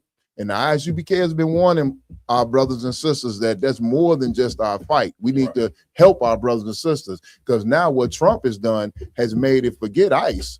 He's then got it so that the Gestapo can come down on black people now. You know what I mean? And do whatever they want to us, and we have no defense anymore, sir. No lawsuit for anything that they do.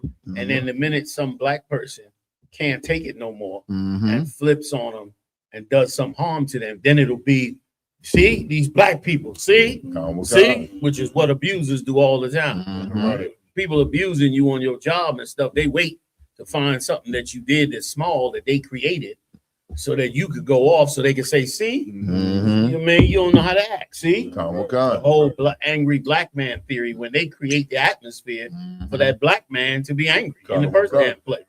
And that's exactly what they want to do now. They want to, now that it's repealed, they feel comfortable. Now we can go ahead and do something to them. And if they go off, hey, it's the perfect opportunity to bring in the military. Perfect opportunity to bring in ICE agents. Perfect opportunity for all of that. When, like he brought out earlier, we have to build institutions like this. Like we can't open up, we can't have black cities with a racist black mayor. We need a racist black mayor, a racist black city council, a racist police commissioner. Like now, if you get a town and you got all those people and they all racist, then they gonna hire all racist black cops. And are black people gonna get beat up on the street? They're gonna hate white people and love black people. That's right. Now, like the exact same thing they do, we can do. Now the white person coming through the town and get pulled over. Whoop! Drag him out the car. He can get on TV and say, that town with those niggers, they pulled me out my car, and blah, blah, blah. Like, and okay, it's almost comical, but it is the only balance to what it is that they're doing. And had that been being done since the 60s, like once again, we should have had institutions that work to make us build black towns. We should have had institutions that made us separate from them. We should have had institutions that made our finances and banking among us. We should have had black banks across America. We should have, you know what I mean? We should have had black everything, black bus companies, black everything. We should have been buying our houses only from black people. We should have been building houses from black construction companies. And we should have been racist about it while telling them, no, we're not racist. We're just trying to help black people along. You know what I mean? That's how they act. Like, we're not racist. It's, you know, anybody can apply. Meanwhile, you never get hired. You know what I mean? But they act like, you know, like we should have done what they did to us, because they've been in that struggle since 1965. They've been in a struggle to get rid of those civil rights, because they didn't, that was a struggle against them. Something they felt like they should not have had to deal with. This is their country. How you gonna make a law in my country saying that I can't steal and rob and abuse the people in the country underneath me? That's not even my people. Like that, to them, that was an insult. And so for all these years, they've been fighting They had to actually pass laws for Esau to give 10% of the contracts in the United States to blacks and Latinos because they would give none to us if they had the right to. So he had to actually pass a law to say, y'all got to give at least 10%. You know what I mean? Because they wasn't going to give us none. Now that law is being repealed, and now they don't have to give us any. Now everything that we've been saying, now we forced to do. Like you're gonna have to go overseas and start new companies. You're gonna have to open up trade with other countries. You're gonna have to become manufacturers again. Right. You're gonna have to be able to become farmers and people that open up businesses for every single aspect of black life, which is what we lost the first time. We're gonna need black now, and it's so great for us in this the need for all these jobs now that we cut off from white people are going to be so valuable. Like if you can't go to the hospital because this white hospital is going to throw you out, then how valuable is a black doctor? Right. And that black hospital, Right. that's going to be worth gold. You can't go to a dentist that's a white man because you're going to come in the lobby and they're going to say, man, we don't serve niggas here no more. That's what they used to do. And you had to do what? Go to the black dentist. Now he's valuable again. Right. The black farmer's valuable again. Right. They don't want Mexicans in their restaurants. He gonna be in our restaurants. How valuable is he gonna be now? He gonna be hooking our restaurants up, and he gonna be running the restaurant. Right. Oh boy, he ain't gonna be in the kitchen in their restaurant. He gonna have his own restaurant now. Right. You know what I'm saying? Now how valuable is he gonna be? So in essence, like the thing that made them strong and valuable is the thing that'll make us strong and valuable, and it's the thing that God made laws over. Right. We refuse to obey. You know what I mean? Right. Wait. If I may, please. You know, it reminded me of Ecclesiastes, 7, when they're saying the gift destroyeth the heart, where the civil rights was a way for them to kind of lull us into this sleep that we in right now. And now they could take it. It's easy to snatch it away because they already destroyed you for these last 40, 50 years. And now, they're at a time where, Donald Trump and our government can say, hey, we could take it from them now. Just like, us being in slavery, taking the chains off, they could do the same thing with the Civil Rights Act, you know what I'm saying? Right. Yeah, or taking it away from us at least, you know what I'm saying? Listen, I'm coming to you, brothers. Them doing what they doing with the whole Civil Rights Act, them not including us in anything that they doing is what's gonna help us grow. You know what I'm saying? Them being racist towards us is really the medicine that we need, you know what I'm saying, to look after each other, because segregation is the most healthy thing that any race of people can have. Again, the Chinese ain't worried about voting. When the voting come around, you don't hear them talk about this state and this part of the country. The Chinese vote. You know what I'm saying? You don't hear them talk about the East Indian vote on Fox News. You don't hear that. Right. You understand? But yet they got communities. They got businesses in your neighborhood. Not in their neighborhood, but they robbing you from your neighborhood. Right. All of that come from these clowns like we watched earlier, where they're worried about integrating. The man just said it. They're going to take you and basically put you in things that's going to kill you. You know what I'm saying? I forget the word that he used. But us integrating was the most horrible thing that we ever could have done. You're right. Like, these civil rights leaders do not need to be looked at as men who we should uphold in the black community as men great. We should be looking at them as these are the men that fail. Starting with the chief of the whole movement himself, Martin Luther King. Martin Luther King needs to be repelled in the black community, not upheld. But we so brainwashed by white supremacy that we do not understand this. We do not understand that any leader that he props up or that gains fame is not for the well-being of us. And we just so blind to see that. And I'm gonna tell you, we so blind to see it, and we so trained to depend on these people that the reality, if it is, John, I believe we scared to separate from this man. You see what I'm saying? Like, that's the deep psychological part of it all. Even though we do a ton of complaining, but when it really comes down to it, and that's why you hate the ISBK so much. This is why you hate Commander Jenny Yohana so much. This is why the Sadducees and Pharisees hated Jesus Christ so much, because we are men that stand for being separate from the people that have been oppressing us. And for a slave, when they hear separating from the man that's feeding them, that's clothing them, and that's, oh, you niggas talking about separating from, yes, we taking abuse, but we don't have a choice, you know, and that is the people right there that don't even believe in God, man. You think you believe in God, but really, your God is the white man. Your God is sitting in the White House right there, no matter how abusive he is. You believe there's no way out of this, and there's no other thing that we could do but rely on white people. How do we know? When it comes to voting, what everybody say? You got to vote for the lesser of the two evils. Right. Now, both of them evil. Now, this is Christians saying this. These are people that go to church saying we got to vote for one of the two evils. Lesser of two evils. You see what I'm saying? But they claim the Lord. Where is that at in the Bible to vote for the lesser of two evils? Right. You get my point? Then you wonder why we in this predicament right now. You know what I mean? I ain't even started the pod. No, you got to get in. You know, this the brother kind of live. You know, he just been raised up to officer 50 in the penitentiary. He just wanted, you know what I'm saying? He just wanted the opportunity to salute the general. No, ain't no sweat. You know what I'm saying? All right, give it up. What's his name? Kakanala. Kakanala. Can we see him? Oh, he's just on audio. Hey, Shalom, warrior. Yahba Shem Yahba Brakatah. Congratulations on that raise, Hebrew. You must be getting it in up in there, man, for all the brothers, man.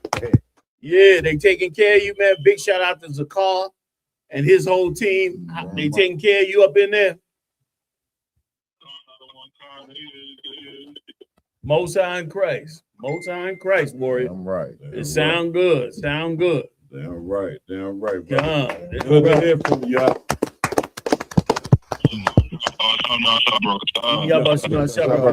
You stay warring up in there, brother. We with you 100%. What you doing is a great work, man, for our king. So many brothers have to pass through you and are gonna get a chance to learn this truth because of you. You understand? And they're not gonna be able to threaten us. After a while, they won't be able to threaten us with prison because prison will just mean to go see another camp. That's all prison will be. After a while, you know what I'm saying? After a while, they'll say, man, we're gonna lock you up. And we're gonna say, yeah, man, because I need to go see. What's his Hebrew name? Kakanala. Kakanala been waiting for me to get locked up anyway. So, when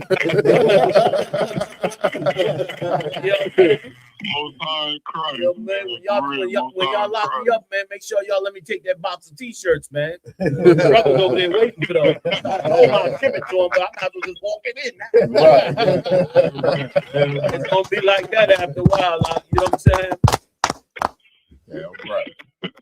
Damn right. So you keep doing what you're doing now and watch the Lord do great. Yes, sir. You know what I'm saying? Con out of one con. That's right. Most High Christ. The main topic of the night, we're gonna jump into the whole Meg the Stallion and the Klay Thompson situation. IG has the article on it. Megan Thee Stallion says she's ended her relationship with Klay Thompson amid claims he cheated on her. Let's see. The Grammy winner 31 told People in a statement on Saturday, April 25th, that she decided to end her relationship with the Dallas Mavericks player 36 several months after they took their relationship public. I've made the decision to end my relationship with Klay, Megan said in a statement. Trust, fidelity, and respect are non-negotiable for me in a relationship. And when those values are compromised, there's no real path forward. I'm taking this time to prioritize myself and move ahead with peace and clarity.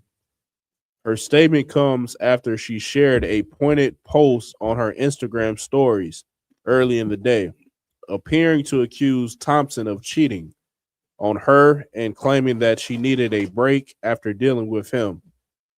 Cheating had me around your whole family playing house. Got cold feet, she wrote in her post over a black background. Holding you down through all your horrible mood swings and treatment towards me during your basketball season. Now you don't know if you can be monogamous, she continued. Bitch, I need a real break after this one. Bye, y'all. That's it on that, sir. Good night. Go ahead. First and foremost, she said you get cold feet. Cold feet is a word that they use when they want somebody to marry them first and foremost. So she's saying, "Oh, then you get cold feet." They've been so called together for 9 months since July 16th, I believe it is.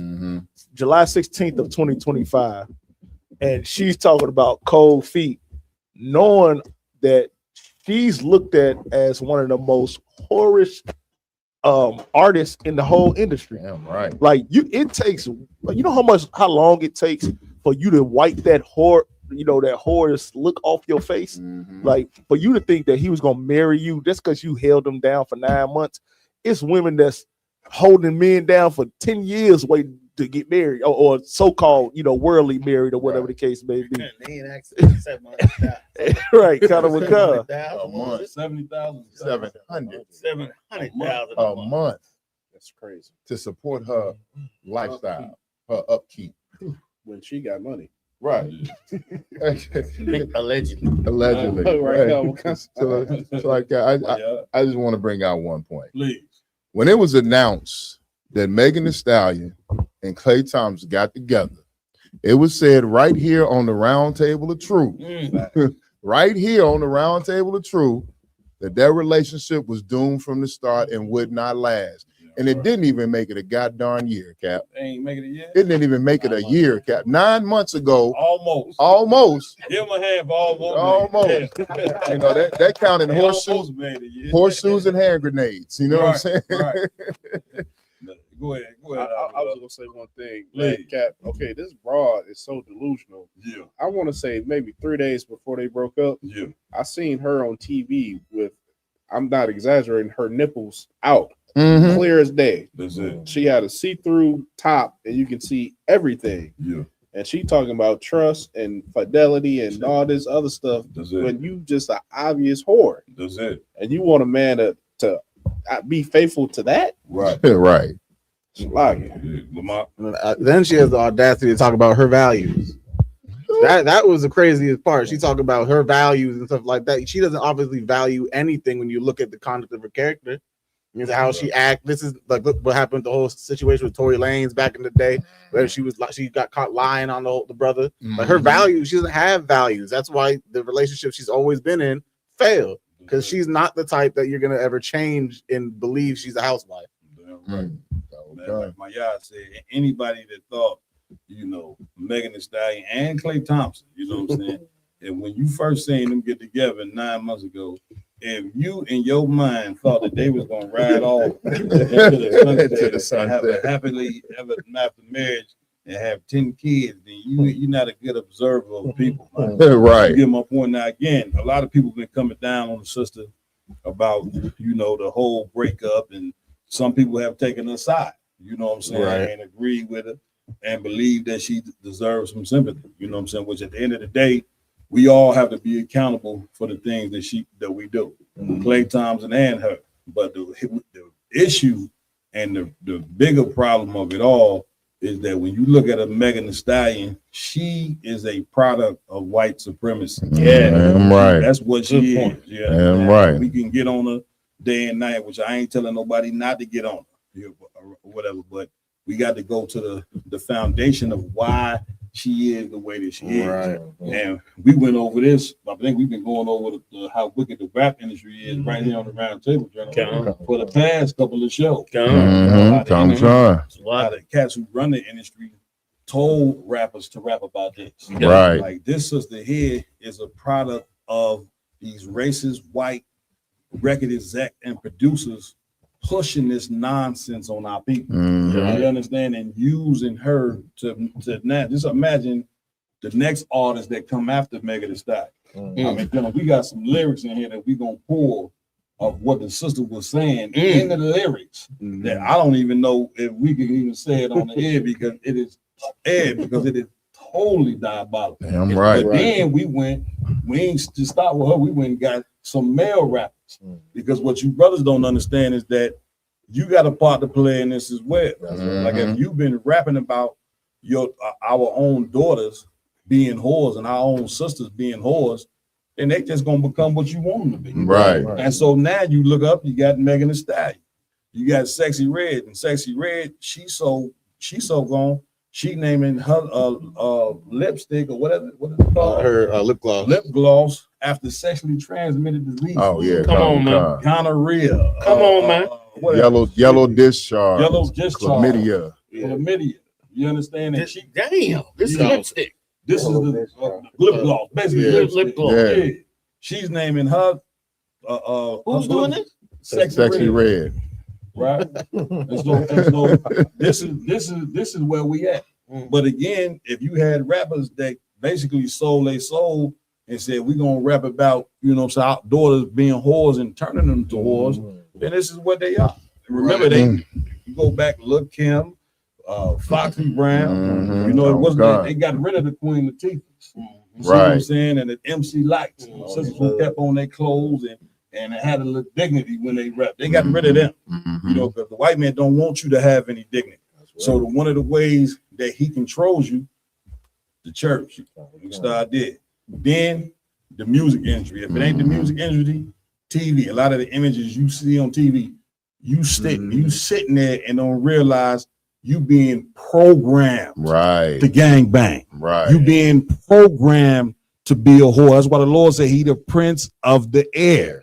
And you understand? So yeah, we could charge Megan Thee Stallion, we should, but you got to charge the man who was the cause of all this, which is the so-called white man.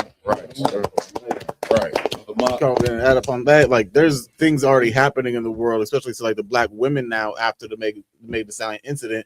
They have a movement. I can't remember the name of the movement. It was something like the Meg movement. But now women are going out there and saying, make sure to go cheat on your man before he has the opportunity to do it to you. Good. Right there. John, you said this. Remember the cat who came out with the verse? He said, "Cheat on your man. That's how you get ahead." For real. I think I did. Yeah. So again, before they did that, he put that in the song.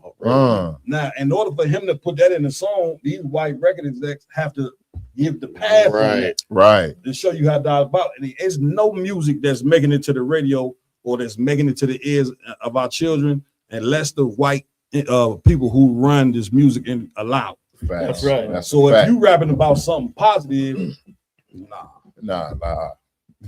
You say cheat on your man, that's how you get ahead. I'll sign off on that. But you telling us he ain't the devil. Right. But look what he's saying. Look what he's signing off on. Now for a person who come from a home where their parents can tell them, man, this is entertainment. This is all entertainment. Music is entertainment. TV is entertainment. But when you come from a dysfunctional family, when it's no father in the home, or it is if the mother's dead, she ain't there because she got to work 2 jobs to take care of the family. A lot of the time, the kids there by themselves, so they look at the people in the music industry as their parents. That's what we don't understand. That's how destroyed we are. We don't have when you don't have no family structure, you're gonna look at entertainers as your role models. And brother, if you look at entertainers as your role models, the white man said, I got you. That's right. I got you. Fact. That's right. That's fact. Got you. That's facts. Do you want to move on to the next video, or do you want to read the lyrics? Let's get the lyrics. You want the lyrics? Rock it, lyrics. I think you got some lyrics. Yeah, but that's all right. Get down. I know y'all got some good ones. I think you had them on your phone. Let's get the lyrics, then we get the script. Now you gonna play the lyrics, or you have them? You can read. Yeah, we can read them. That's what I'm talking about. You can read them. Rosh, you have those, right? I read some of them lyrics by some of them cats. I couldn't believe these was on something. Come. You know what I'm saying? Like I knew I was coming to see something foul, but I couldn't believe that's what I was coming to see. You know what's so crazy is that hearing you read it, I was telling the brothers like, okay, hearing you read it without the beat, Yes. Is now you can really hone in. Yeah, what you like the to. music ain't taking you. That's Now you just hearing and who knows what's in the music. Yeah. You know what I'm saying?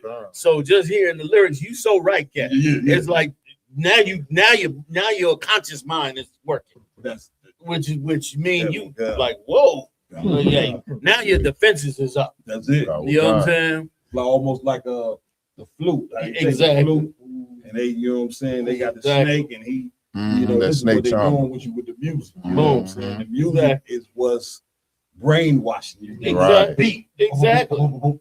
Exactly. You know what I'm like saying? Esau has known for thousands of years that music influences your emotions. Like that's why you play love songs when you with your girl. You influencing your emotions at the time. That's why you play war music when you. Why is them white boys playing acid rock while they going into war? Right.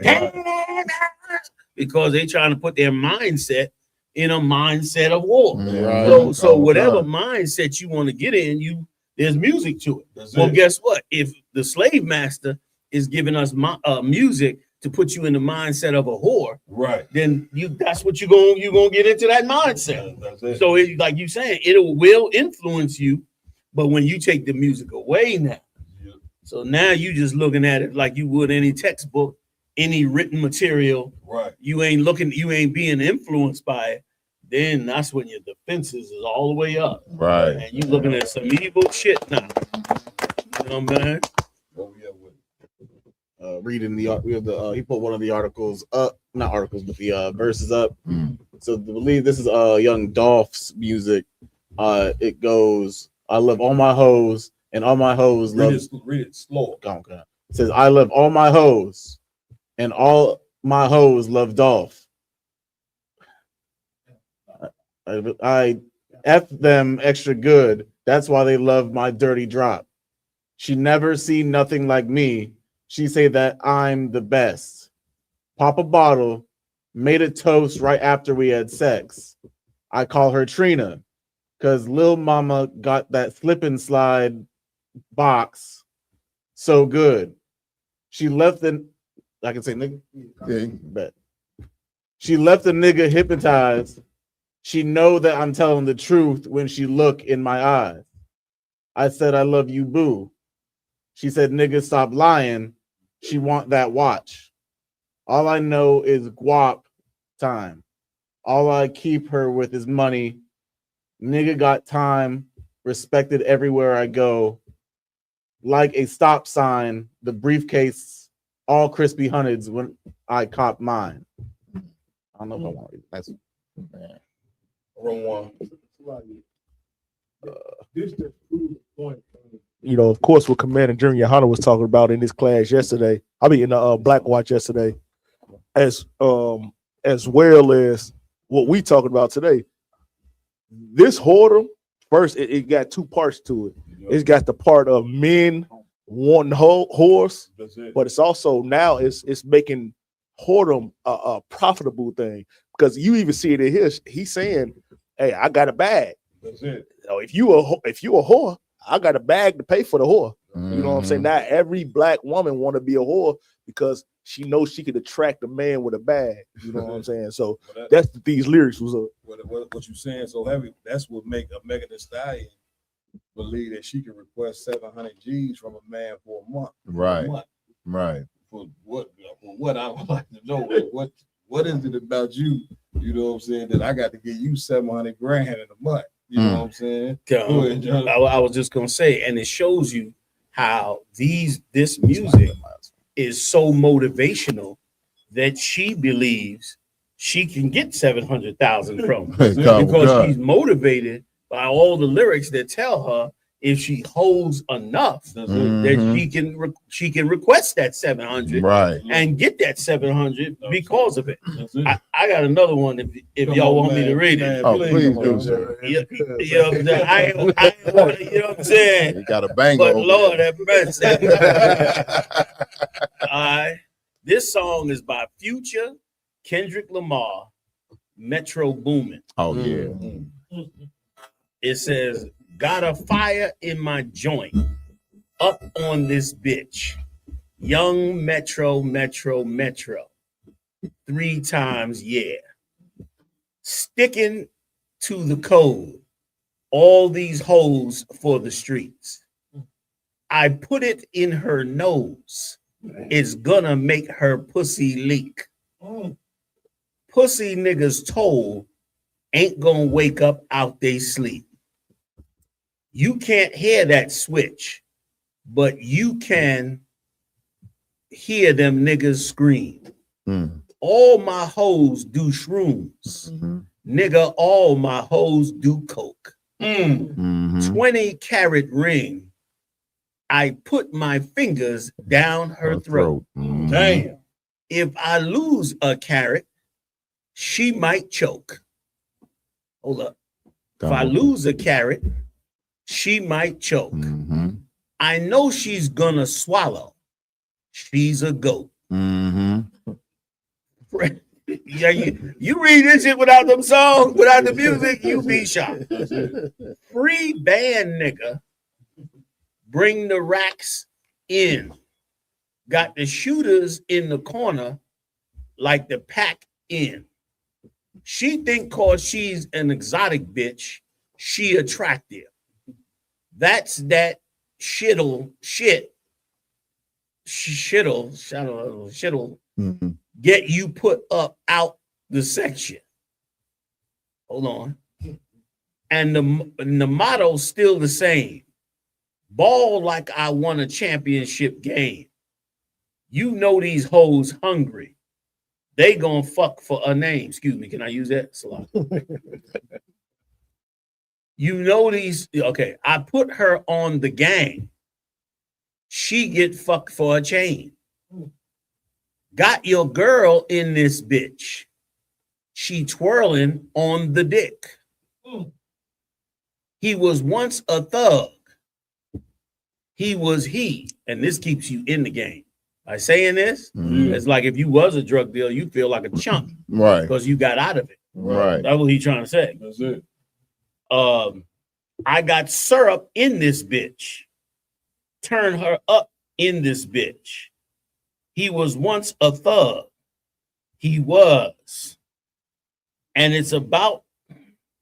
Wait a minute. It's Slovakia. And it's about the irks in this bitch. Get murked in this bitch. He was once a thug. He was. All these pointers on me, baby. You know it's game time. He was once a thug. Bring a friend, bitch. We fucked at the same time. He was once a thug. You can have that little, cause she ain't mine.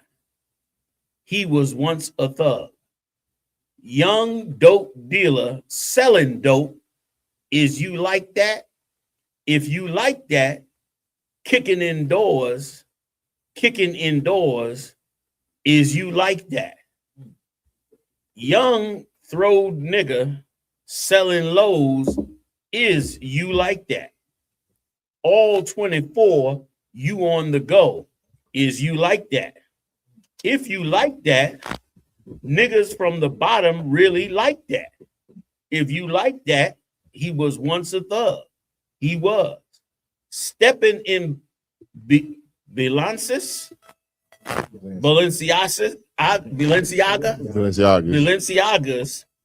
If you like that, he was once a thug. Pop another bottle if you like that. If you like that, he was once like that. He was once a thug. He was once a thug from around the way. I think that's it. Then I got Cardi B's if you want it, you know, man. All right. You know what I'm saying? So, when you hear that, you know, just reading it, right? What comes to your mind for just reading something like that nature? What comes to my mind is that these are lyrics that are straight from the deepest parts of the underworld. Like this is not just some rapper, some musician. Right. This is somebody from a deep part of the underworld, and it could be the rap. Some of them may come from that, but the most of them, like you said, the brother didn't even smoke weed. Right. So most of them don't come from that. Right. But whoever these executives have on payroll, they are writing these lyrics. Mm-hmm. You know what I'm saying? Ex-pimps, ex-drug dealers, probably in the penitentiary. And it strikes me like these are being written for these executives to put on these records, and that they are, you know, masterfully good at two things. One, changing a young man, a young influential man, from a noble, decent person to a ruthless, sex controlling animal. And to denigrate sisters into nothing. So that they never have to have a conscience of them and never have to be hurt by them or never have to even deal with them. Right. You understand? And you can now delegate her to really nothing. Right. And then if she doesn't fit that bill, you could just you could just put her out of the situation.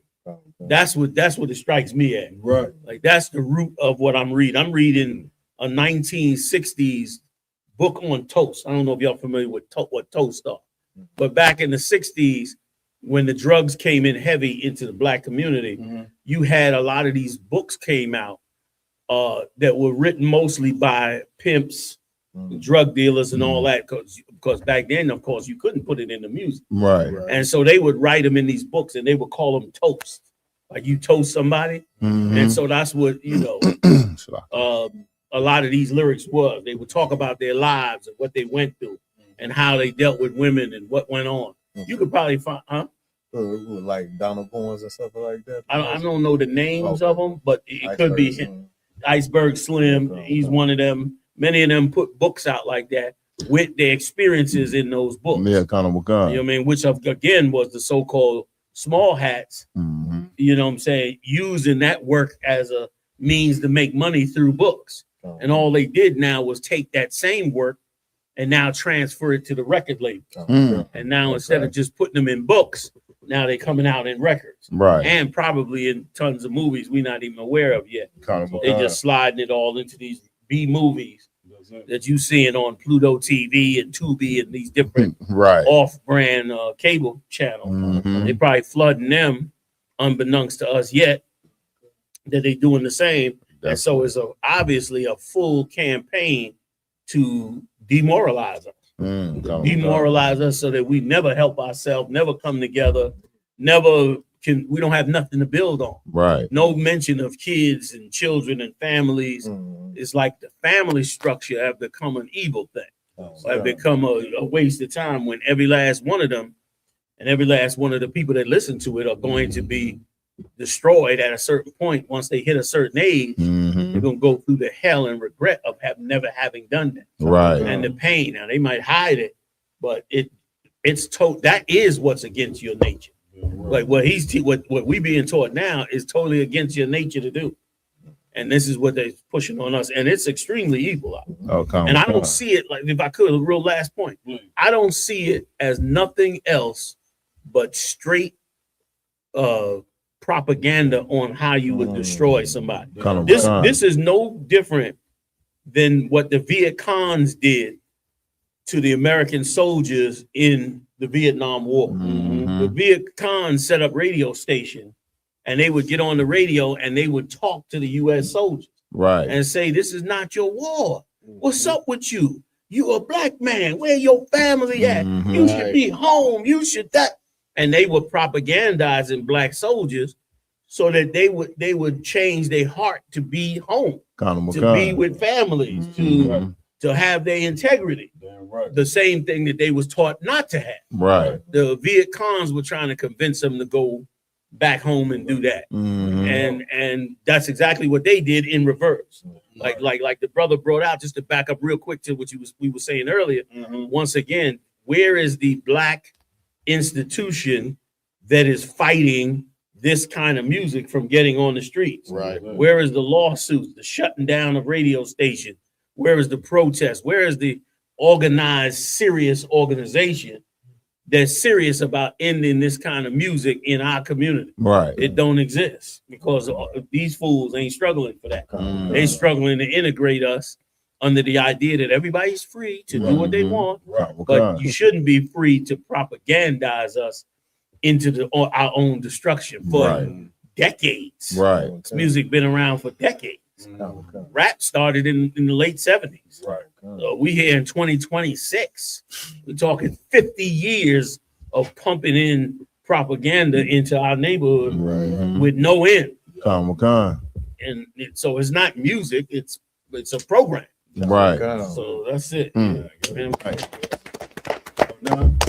Yeah, if I could, sir. And also what I'm hearing in that is to say that these brothers, you know what I'm saying, they of course got a lot of money and a lot of, you know what I'm saying, wealth around them. So what they say, you know what I'm saying, it holds weight. Just like the Christian church. Right. You see the pastor up there, he driving in a Rolls Royce. You know what I'm saying? He lives in a mansion. He lives a lifestyle that the community wants to live. You know what I'm saying? Then he comes out and says words out of his mouth, and they look at that like a man of wisdom speaking to him. That's the same thing that's happening with these rappers. Damn right. When Jay-Z speak, you know what I'm saying? They feel like he called himself holy. They feel like God is speaking to him. You know what I'm saying? Man. Go ahead. Go ahead.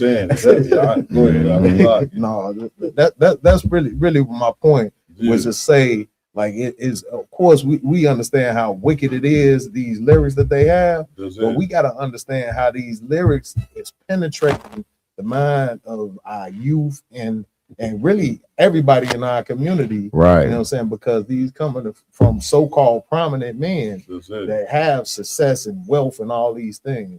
And people feel like since they have this wealth and success, that they have knowledge. You know what I'm saying? But they don't have the knowledge and morality that's given to us, you know what I'm saying, in the ISUPK under Commander Jimmy Young. It's as simple as this.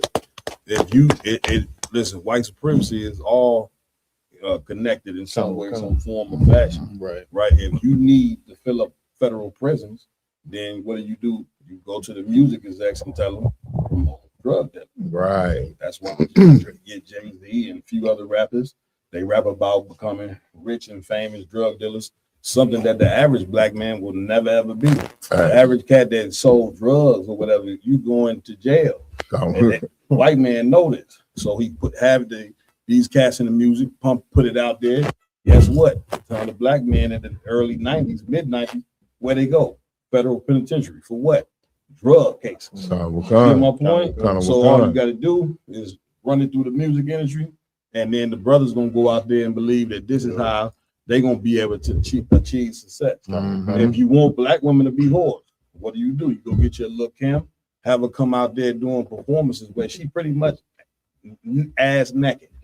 She coming out there with nothing, you know what I'm saying, and saying the most vague things that she could say, which in an interview she said herself, she was in a relationship. You see what I'm saying? The stuff that she rap about, she wasn't even really living. And so many rappers that said this. So many rappers who rap about they got to come up with a weed. They know they need a weed song, right? On their album. They know they need a song for the strip club. Right. Why you think strip clubs start booming out of control? Because every rapper in the 90s and early 2000s, and even now, now is the norm. You got to have a song on your album that's for the strip club. Right. You get my point? Right. So once again, if you want to destroy people, music is the perfect form to do it. If you want to destroy people, TV is the perfect form to do it, which means we not controlling our own narrative. You understand? Oh God, so true. It's insane. What we have with it? You gotta get that up. You're saying it's so true. We don't control our narrative, which is why we got to come back to the Lord so that now we can control our narrative. Right. We ain't controlling it now. Right. And a lot of these cats, they pretty much they serving money. That's why the scripture said you cannot serve God and mammon. Mammon being money. Right. Money. If you serve money, that means you're gonna not have. You're gonna take morals and toss it to the side because you worried about getting to a bag, which is what is all on black people's mind. Money, money, money, money, money, money. But y'all don't understand. The Lord created us to have morals. Right. And if you ain't got no morals, then chasing the bag is going to end you in two places: in an early grave, with a disease, or in prison. That's right. See what I'm saying? Trying to get to a bag. We ain't saying don't get the money, but you can't put that over the top of having morals, and that's the thing that everybody is missing. Right. Get my point. Damn Where we right. going next? Next up we have that video with Snoop Dogg bringing that child up on the stage. Yeah. What did he do? He brought they're at like a concert or something. He brought this young little kid, probably maybe like 5, 6, and up on the stage, and right next to the kid is a stripper on a pole. I'm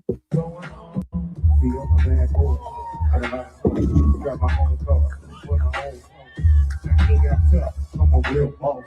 Big Snoop Dogg, yeah, so sharp. I'm on the TV screen and in the magazine. And if you plenty folks, you want a red bean. Oh, you got a girl and you want to pop back. AK-47 man. Stop that!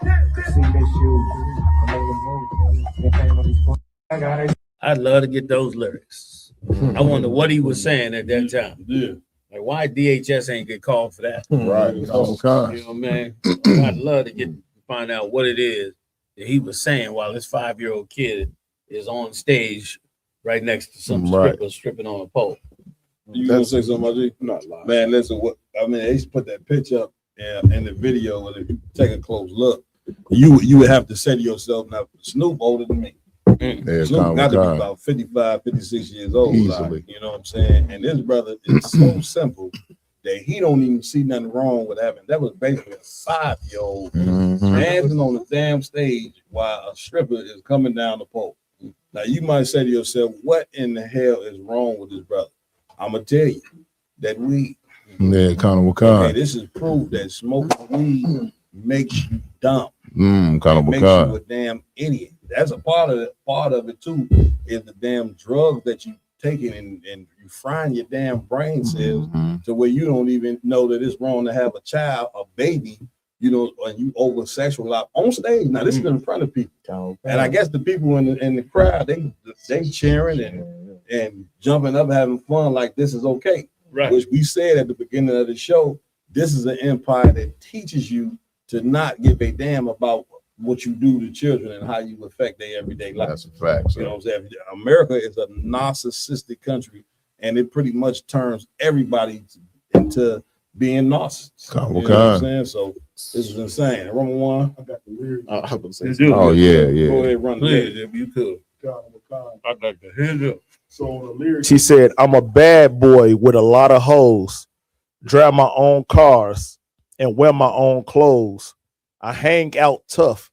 I'm a real boss. Big Snoop Dogg. Yeah, he's so sharp. On the TV screen and in the magazines, if you play me close, you're on a red beam. Oh, you got a gun, so you want to pop back AK-47. Now, nigga, stop that. Cement shoes. Now I'm on the move. Your family is crying. Now you're on the news. They can't find you, and now they miss you. Must I remind you, I'm only here to twist you, pistol whip you, dip you, then flip you. Then dance to this motherfucking music we crip to." In front of a 5-year-old kid with a strip on a pole. You talking about murder and how you gonna murder and all that. If I may, because this is a long song. On one of the bars, he says, of course, he hypes himself up. He said, "See these ice cubes, see these ice creams, eligible bachelor, $1 million boat that's wider than what's spilling down your throat. The phantom exterior like fish eggs, the interior like suicide wrist red. I can exercise you. This could be your psych ed. Cheat on your man, ma. That's how you get ahead." Damn. Yeah, that's Pharrell. Yeah, that's Pharrell, but it's still the same song. Yeah, That's Pharrell saying it in Yeah, that song. yeah. Okay. Same song. Go sleep with another man. That's how you get ahead. We were just talking about earlier how he said Pharrell said it. Yeah. Like that, like that's diabolical. Like in Christ's kingdom, those cats, he'd be the one being put to death. Yeah, Instead of talking shit about putting somebody to death. But what I wanted to say is, I'm so glad you read those lyrics, because those lyrics again sound very familiar, like the toast I used to see and read and hear about many years ago. So whoever's writing all their lyrics is probably a small pool of people who have that information from the past, who's getting a check from the so-called Jew. That's it. You know what I'm saying? Like they took what they had back then and just transferred it over to the music and been pumping it up like that ever since. And destroying us with it. Right. And a lot of people don't know in the United States that it was the small hats that created pornography. Yeah, remember the owner of Hustler was a small hat. And so was that clown with the mansion. Hugh Hefner. Right. He was another small hat. These were small hats. And they created the pornography industry and pushed it all across America. Good night. Yeah, and went to court and fought them in court and all that. And now they control almost all of the online pornography now. They're buying out all the companies that put pornography out and connecting all of the sites together with the videos and everything and taking over the whole pornography industry. And they said they're making millions off of those videos. Like they done did all, like they are, full of creating immorality in other people, but keeping it out of them. Right. You know what I'm saying? Good night. You know what the naysayers they say when we try to fix our people, and when we charge the white man for all he done and the things that he do, stop blaming the white man. Right. You get my point? Right. Like we know the white man is running the music industry. He run every damn thing. The NFL, the NBA, everything. But you had a naysayer that come tell us, stop blaming the white man. Yeah, when blaming the white man is how we get fixed. Right. Because what you don't understand in the scriptures, the Lord blamed the white man. That's right. The Lord also want us to be accountable for our sins, but the Lord does charge the white man, and it's the part of the reason why the Lord is going to judge America. Right. That's what you don't understand. The Lord is going to take this place here to court. We like prosecutors. We making our case to the Most High for the things that this man is doing to us every day and for the things that he has done to us. Now, with that being said, once we examine and show you the things that he done and that he's doing, now we can say, let's separate and not continue to go down the path that he wants us to go down. Right. Snoop don't give a damn. Snoop gone. Snoop coked up, you know what I'm saying, weed up. He don't give a damn. If they'd have brought a baby in a stroller out there that was 1 year old, with a blunt in his mouth, Snoop would have got right up there, kept on doing that move he do. He ain't even dancing. I don't know what it is he doing now. He kept right on rapping with a newborn in there, because that's how diabolical he is. Like, we got to stop looking at these entertainers as though they are represent what we should be. Right. And start looking to men like a man in Jenna Johanna, man. Damn right. Damn right. Damn right. Last one we have on the queue is, wise words from General Muhammad. You want to end up on? Please, let's end it with this here.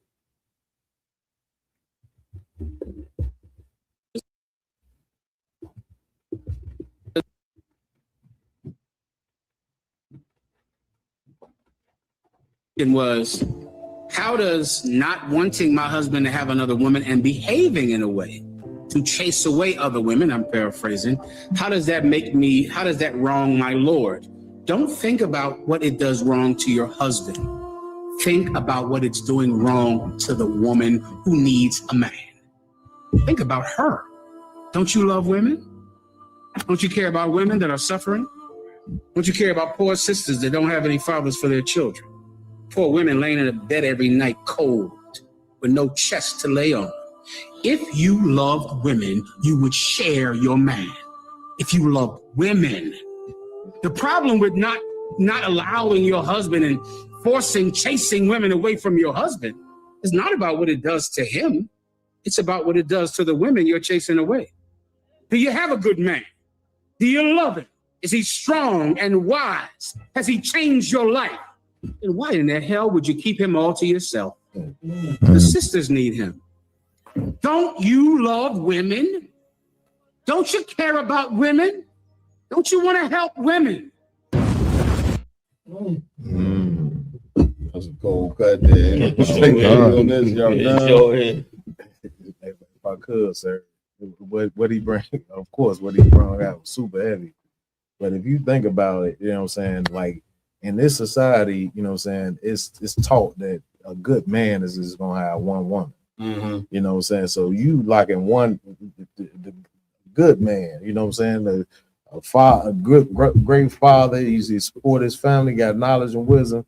He's locked into one woman, and then you have, you know what I'm saying, the rest of the women, because women outnumber, especially black men, like crazy.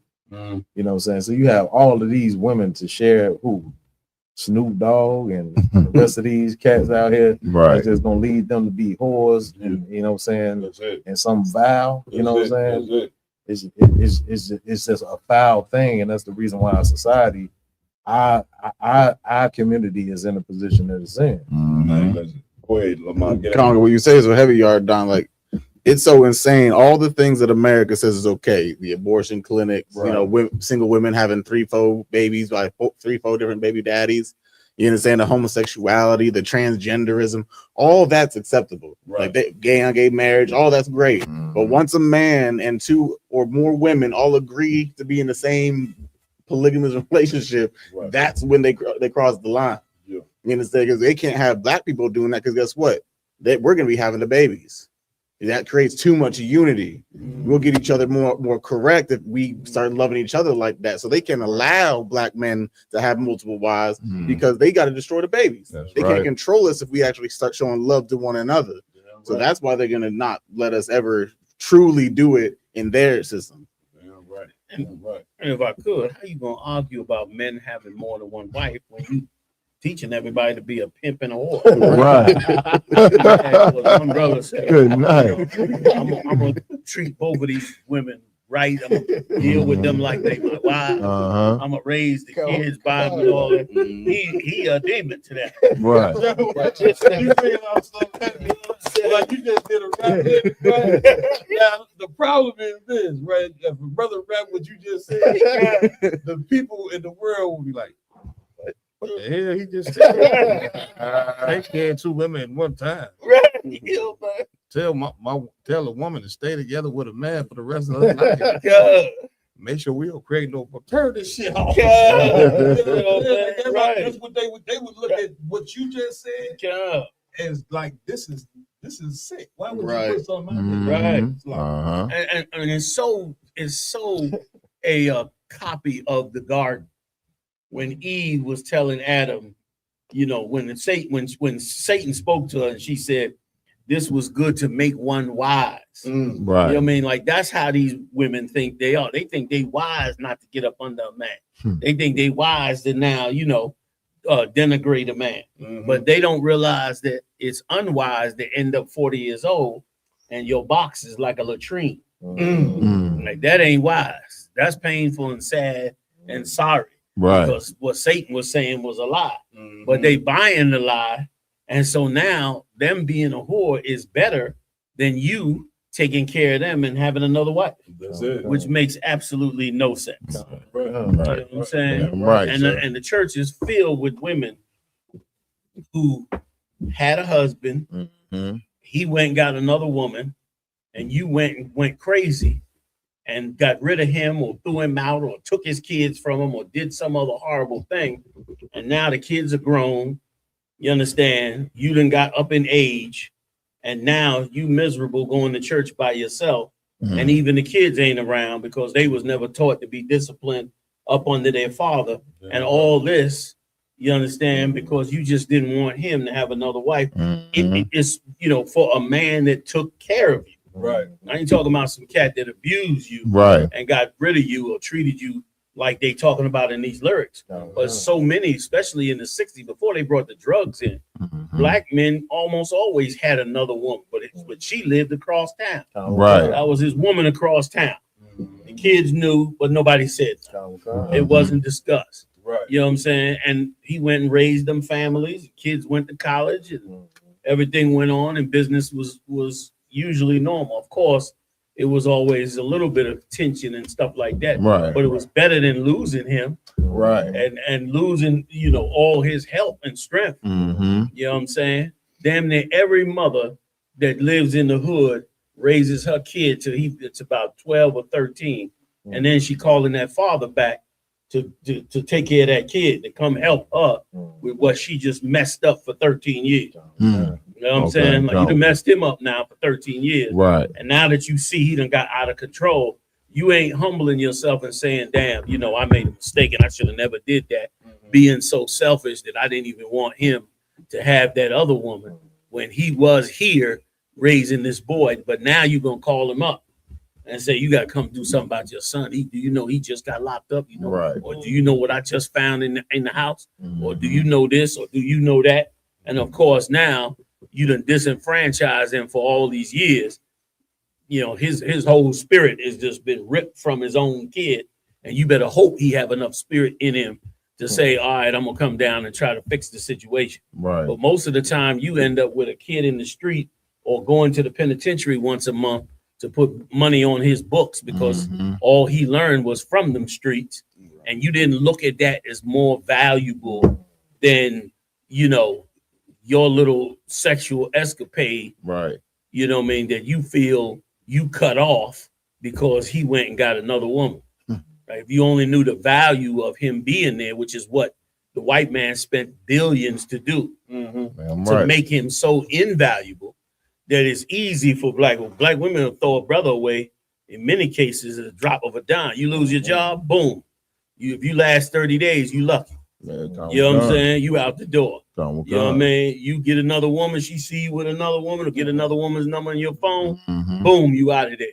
Or if she just likes some other nigga, then boom, you the hell up out of there. Like they've been taught, like this cat ain't really valued. So you can switch him out anytime. Some of them done resorted to the point of kicking brothers out and then teaching their kids to call some other man they dad. You know what I mean? And making him like the father. You know what I mean? Right. You mean and damn near recruiting him to do the job. And what's so ridiculous is he gonna do the same thing the guy before him did, because we all in this hell, and then you're gonna have to get rid of him and get another and get rid of him and get another and get rid of him and get another. And then by the time them kids hit a certain age, they looking at you sideways. You know what I'm saying? Or not at all. Right. Not even around. Or whatever the case may be. And as a result, Esau gets his win because our families get destroyed, separated, fall apart. And the truth of the matter is, I'm about to run for a second. I know we're wrapping up. But the truth of the matter is, it is very difficult to tolerate a lot of you Black and Latino and Native Indian women. It's very hard to live with you. You know what I mean? That's why I made that clip about that comedian. I'm gonna make another clip about her. What's her name? Something Williams. Real big, heavy sister. Takara Williams. Right. Takara Williams. I made a clip about it, but I'm gonna make another clip because she joked about another joke. She got some jokes that really reflect real life. And when you look at them, it's so great that she can laugh at them because they really are things that destroy whole families. Right. Like she said, in one of her jokes, she said, it is not good to be alone. She said, because after a while you get too used to yourself. She said, so I had this man over and, he said he was going to get him some juice. And when he opened the refrigerator and took out the juice, I said, what the hell are you doing? And all the audience laughed. But in essence, she said she's so used to it being her way and it all being hers like a child that now that this man is here, is like, what the hell is he doing touching my juice? That's it. What the hell is he doing, leaving a toothbrush on the damn corner of the sink? Right. Because left to her own devices without the truth, she'll become just super selfish. Right. And in many cases, women keep the selfishness even though they have a husband. Yeah, Right. down with You know God. what I mean? And some women are so bad, they don't even want to see you relaxing in the house. It's like it bothers them. You're like, you should be doing something. You should be working around here. You should be, you know, producing. And so what happens is you create a stressful situation, and then he can't be around anyway. That's why he out washing the car and running around. He's all over the place because he don't want to sit in here with you.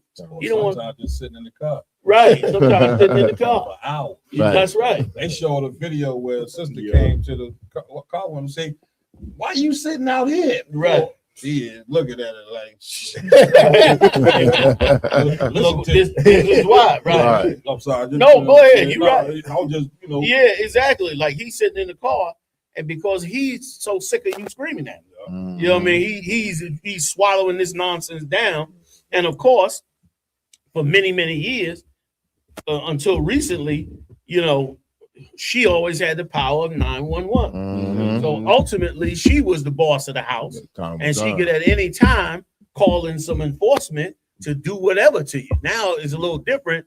You know, they come in, they threaten to arrest both of you in many cases because they know now after 60 damn years that many women call the cops on men falsely.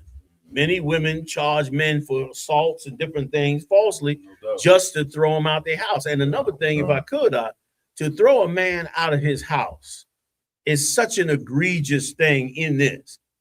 If he's in there, you got kids from him, he's paying bills, and then you're going to turn around and vanquish everything he had and put him in the street to start his life over. All because he had a woman across town. You're going to destroy your own house with him, right? And wipe out everything he has. And then you're going to wonder why he's treating black women like hell. Because you're so conscienceless, you can't even fathom how horrible what you're doing is happening to him. Right. And once again, like for black men and Latino men and Native Indian men to almost function in the United States, you have to not love your children. You know what I'm saying? Like only in the truth can you grasp loving your children again. Because if you love your children, you become too vulnerable to this woman that's in the bed with you. Right. Because she got the power to call 911 and get rid of you out the goddamn house. So you don't even want to be that close to the kid.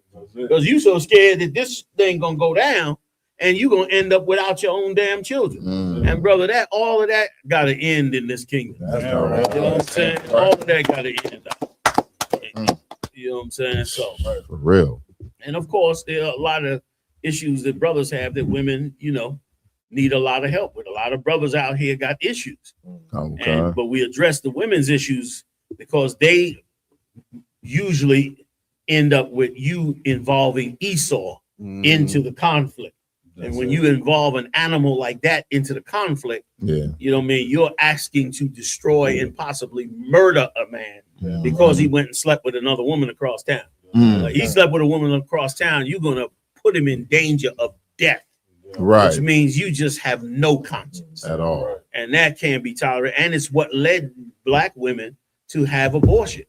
You can't have an abortion if you are a woman of any sort of compassion. Right. You know what I mean? Like Right. you done lost your soul once you start to go down that road and you lose it from this man teaching it to you and your man.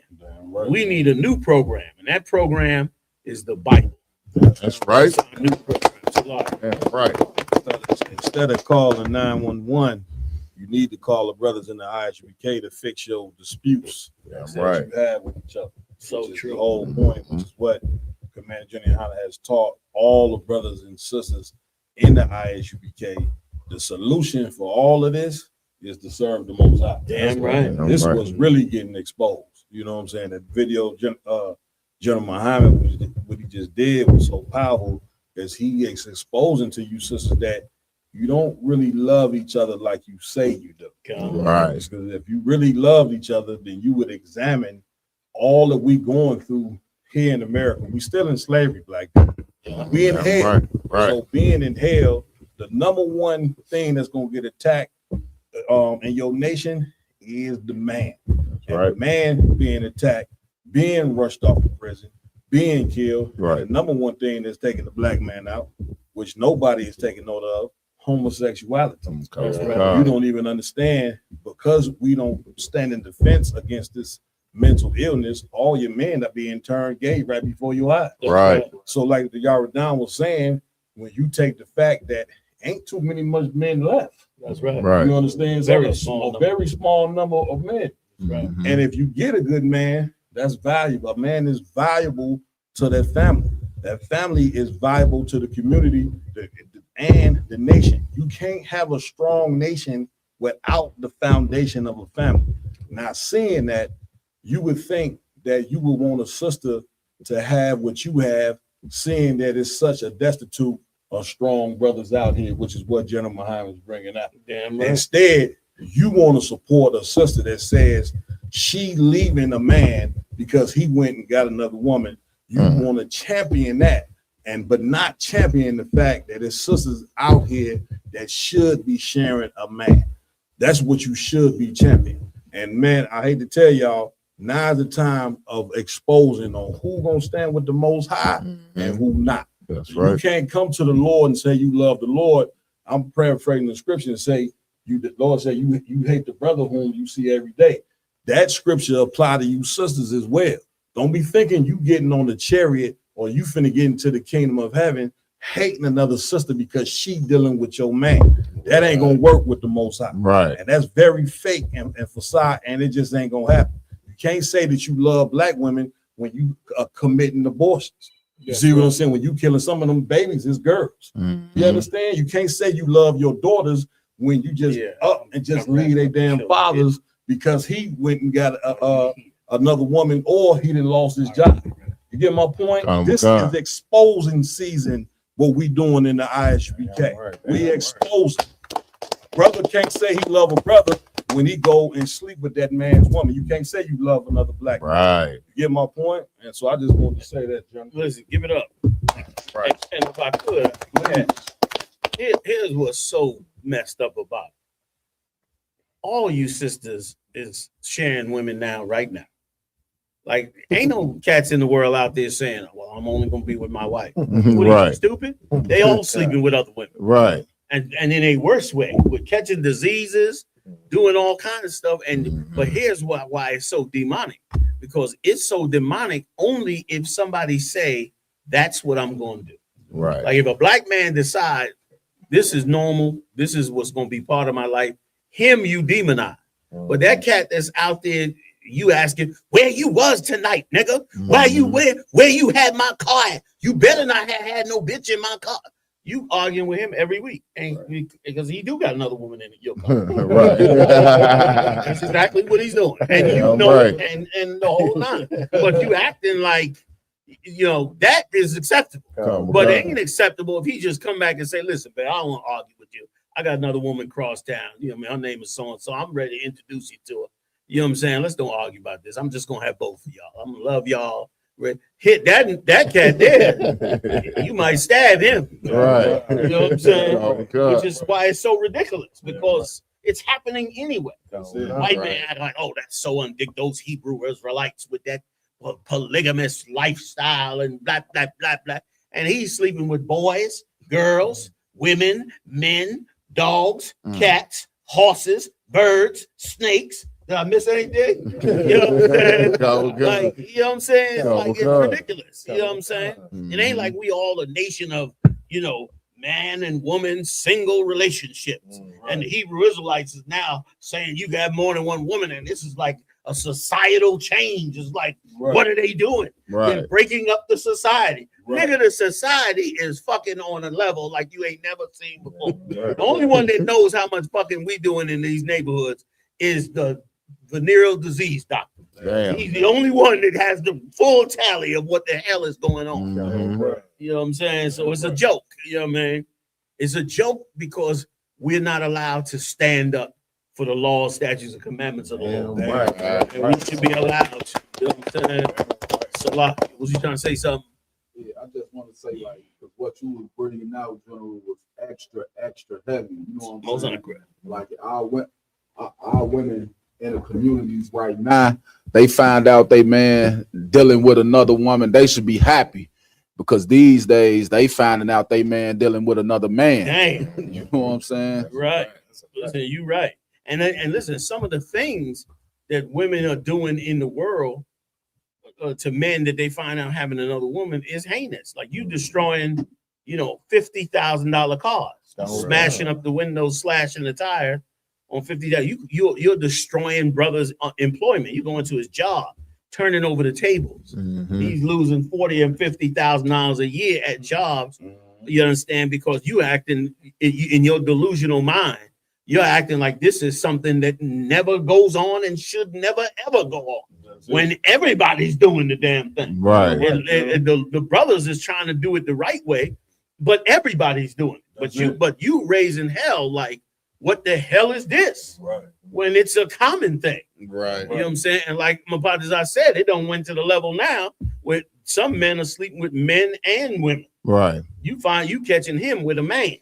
Good night. Or worse, you catching him with your child. You know what I'm saying? So what the hell are you talking about? Right. You know what I mean? Like you should go to the brother and ask him, well, you mean now that you having more than one woman, you're gonna be committed to you and me, me and her, and you are not gonna go venture into other kinds of lifestyles and other kinds of madness that society okays. And he's gonna tell you, yeah, because he believes in those scriptures. And you got something better than the brother that come to you and say, baby, it's all about you. It's just me and you. He's going to screw your next door neighbor. When you pull out for work in the morning at 8 o'clock, at 8:30, she coming over with her flip-flops, coming to get broke the hell off in the back door. And then turn around and tell you good morning.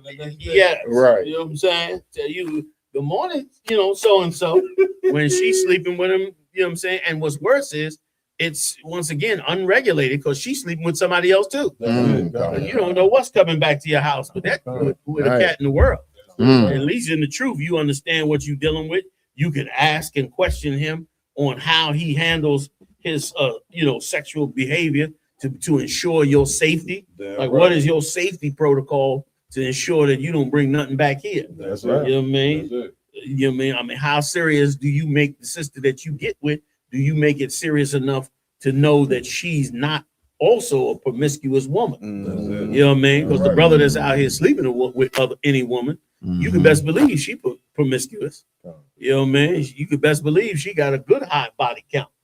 So come on, man. This is a joke to act like, and it's only this kind of disrespect towards what the Lord's law is, once again, is because it does not make Esau happy. Esau, like you brought out, does not like you being a man of masculinity and authority over women.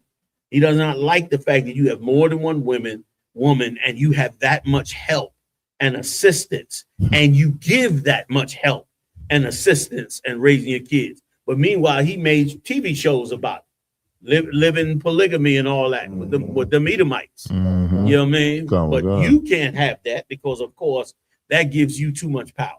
And brother, that shit gotta end, man. It's a damn joke. You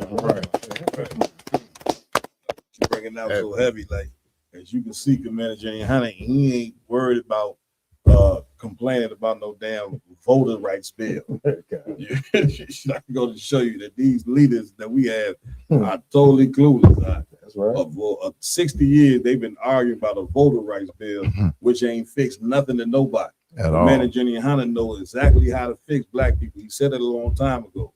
You want to, instead of worry about putting a black man in the White House, worry about putting a black man in every black house. That's right. Right. You know what I'm saying? Worry about fixing these families. This is how you fix a people. And when you fix these people, now we can concern ourselves with getting out of slavery, which is what we all should be concerned about. Yes. You know what I'm saying? I'm right. I want to thank Commander Jenny Hunter for joining us. You know Most High Christ, for what, y'all? Right. An amazing show. You know what I'm saying? I want to give it up to the brothers that rock it out with me every week. Lamar Yalla, give him a hand. Any announcements, brother? Come on. As always, make sure to like, follow, share, subscribe to All Round Table of Truth, Real University social media pages out there, as well as the Real General Yohana page. Make sure to go subscribe. And then as well, every Monday, the General has his podcast on Black Watch on YouTube. Make sure to go watch that every Monday night, 9 o'clock Eastern Standard Time. As well, Chicago, the Roundtable of Truth will be in Louisville, Kentucky tomorrow. Right. We'll be out there with those heavy hitting brothers out there. Tomorrow we'll be having camp at 1 p.m. If y'all want to come up and show some support. The address is 2800 West Broadway. Make sure to come out. We'll be there for 5-6 hours or so. You understand? Comes with some support. And the day after that, so this coming Sunday at 12 p.m., we will be having the podcast, exclusive down there in Kentucky. If you want to show up, show some support as well. The address to that is 2525 Street, St. Xavier Street. There you go. If you want to come and show some support, we'd love to see you down there, guys, and knowing that you support us at the Roundtable of Truth. So real quick before you move on, I just want to say, man, if you're in Louisville, Kentucky, I stress this again. All these events that the brother named is free of charge. If you're a brother, sister, Black, Hispanic, or Native Indian, come chop it up with your brothers. That's right. I heard a ton about the IHBK. A lot of it, you know what I'm saying, is negative propaganda to keep you away from the truth. Come chop it up with these men. These men love their people, man. Get my point. Come chop it up with us. Come talk to us. Come have a conversation with us. Ask us all the questions you want, you know what I'm saying? And let's bring this brotherhood and sisterhood together like it's supposed to be done. You know what I'm saying? That's right. We'll be in basically Louisville, Kentucky, the whole weekend, kicking it off with camp. I believe later on that night we going out to some night spot, and then we doing the podcast on Sunday. So we're gonna be out in Louisville, Kentucky. You know what I'm saying, for the whole weekend, man. Come chop it up with the IHBK, man. Let's get it in. Yeah, right. That's it. That's what I'm on. Was that it? We gotta get Mark y'all up. You want me to shut up Wednesday, or is that please? Come on. And this coming Wednesday as well. Us, of course, in Chicago, and Commander and Johanna will all be in Milwaukee, Wisconsin. You understand, with Captain of 10,000 Debar Mob. If not, everyone started calling him the zip tie man. Zip tie captain. You understand? We'll be there. Subdue him, man. Captain Zip tie. I believe the general will be teaching the scripture breakdown class, and then right after that, I believe we'll be doing an exclusive Black Watch. Yeah, we're gonna do that Wednesday night Black Watch. We're gonna team up with Trinidad, Memphis, Louisiana, Washington D.C., and Philly, and we're gonna have everybody up in the game, plus everybody from Milwaukee and whoever else comes through. It's about to be a rhubarb up in there. Get it on that Wednesday Y'all make sure. in Milwaukee. So go ahead. Y'all make and sure Chicago, of course. Damn right. Y'all make sure we grab the extra that night. I don't know what the extra is, but it must be good. Extra,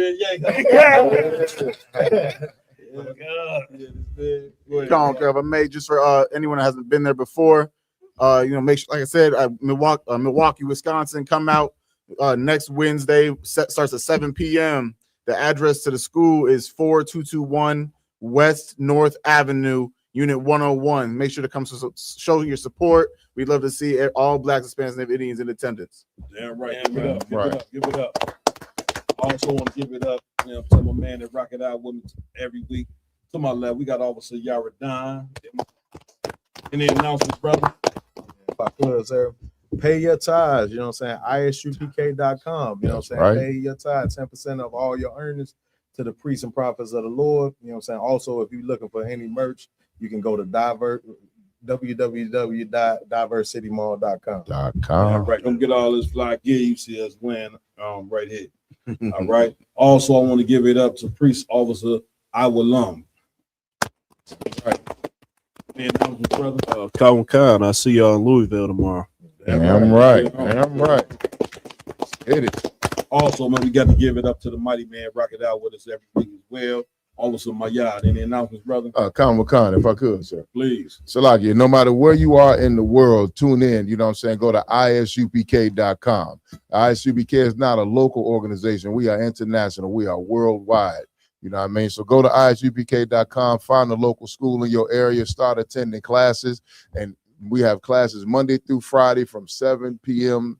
to 9 p.m. all across the world. And then also on Saturday, make sure you tune into the Sabbath service. You know what I'm saying? Well, we go over the scriptures. We go over the ancient Hebrew, the Lashon Kodash, our original tongue. Then we give you the English translation and a proper scripture breakdown so you can understand what real Black history is. Also, we are in the midst of the Feast of First Fruits. You know what I mean? So this is one of, I think, the longest celebration that we have in Israel, you know, a 50-day celebration. So, you know what I mean? Hold on tight. It's almost over. You know what I'm saying? And it'll be at the end of this month. You know what I mean? We will be ending the Feast of First Fruits, but we are still in the middle of a feast. So brothers and sisters, wherever y'all are, if you can get together, you know what I mean? Drink some strong drink, have some food, eat. You know what I'm saying? Have a holy convocation with each other, a sacred gathering away from this world. Take that time to commune with each other. You know what I mean? Drink with your brother and sister and be merry and know the fact that this world is coming to an end. Yeah, right. Man, I also got to give it up to my tech team doing what they do every week. Also, Ramawan, yeah, man. Go ahead, Ramawan. Man, please get down, brother. Big up to Spooky B. You know what I'm saying? Crypto, Droid, Kanawa, DeVille Thornton, the brother, he been posted nonstop. Aman Nabath, Yahawada, Mariah Allah, you know what I'm saying? Who else we got? Rawath, that's UPK Princess. And just all the brothers and sisters that who, if you put a comment in, like, shared, or anything for the day, you know what I'm saying? You know, we want to say the water to y'all for help pushing this podcast through for the last couple years. So big up to y'all. Damn right. Also want to give it up to a Ramawan right here, man. None other than Ra'ash Karaj. Also in here with tonight, we got Officer Karyash, Taiwan, Officer Padazai. I am Captain Mawquad, under Commander Jenny Holland. That's right. Another round table of truth. Lord allow, we see you Sunday, exclusive episode live from Kentucky. With that, shalom. Shalom.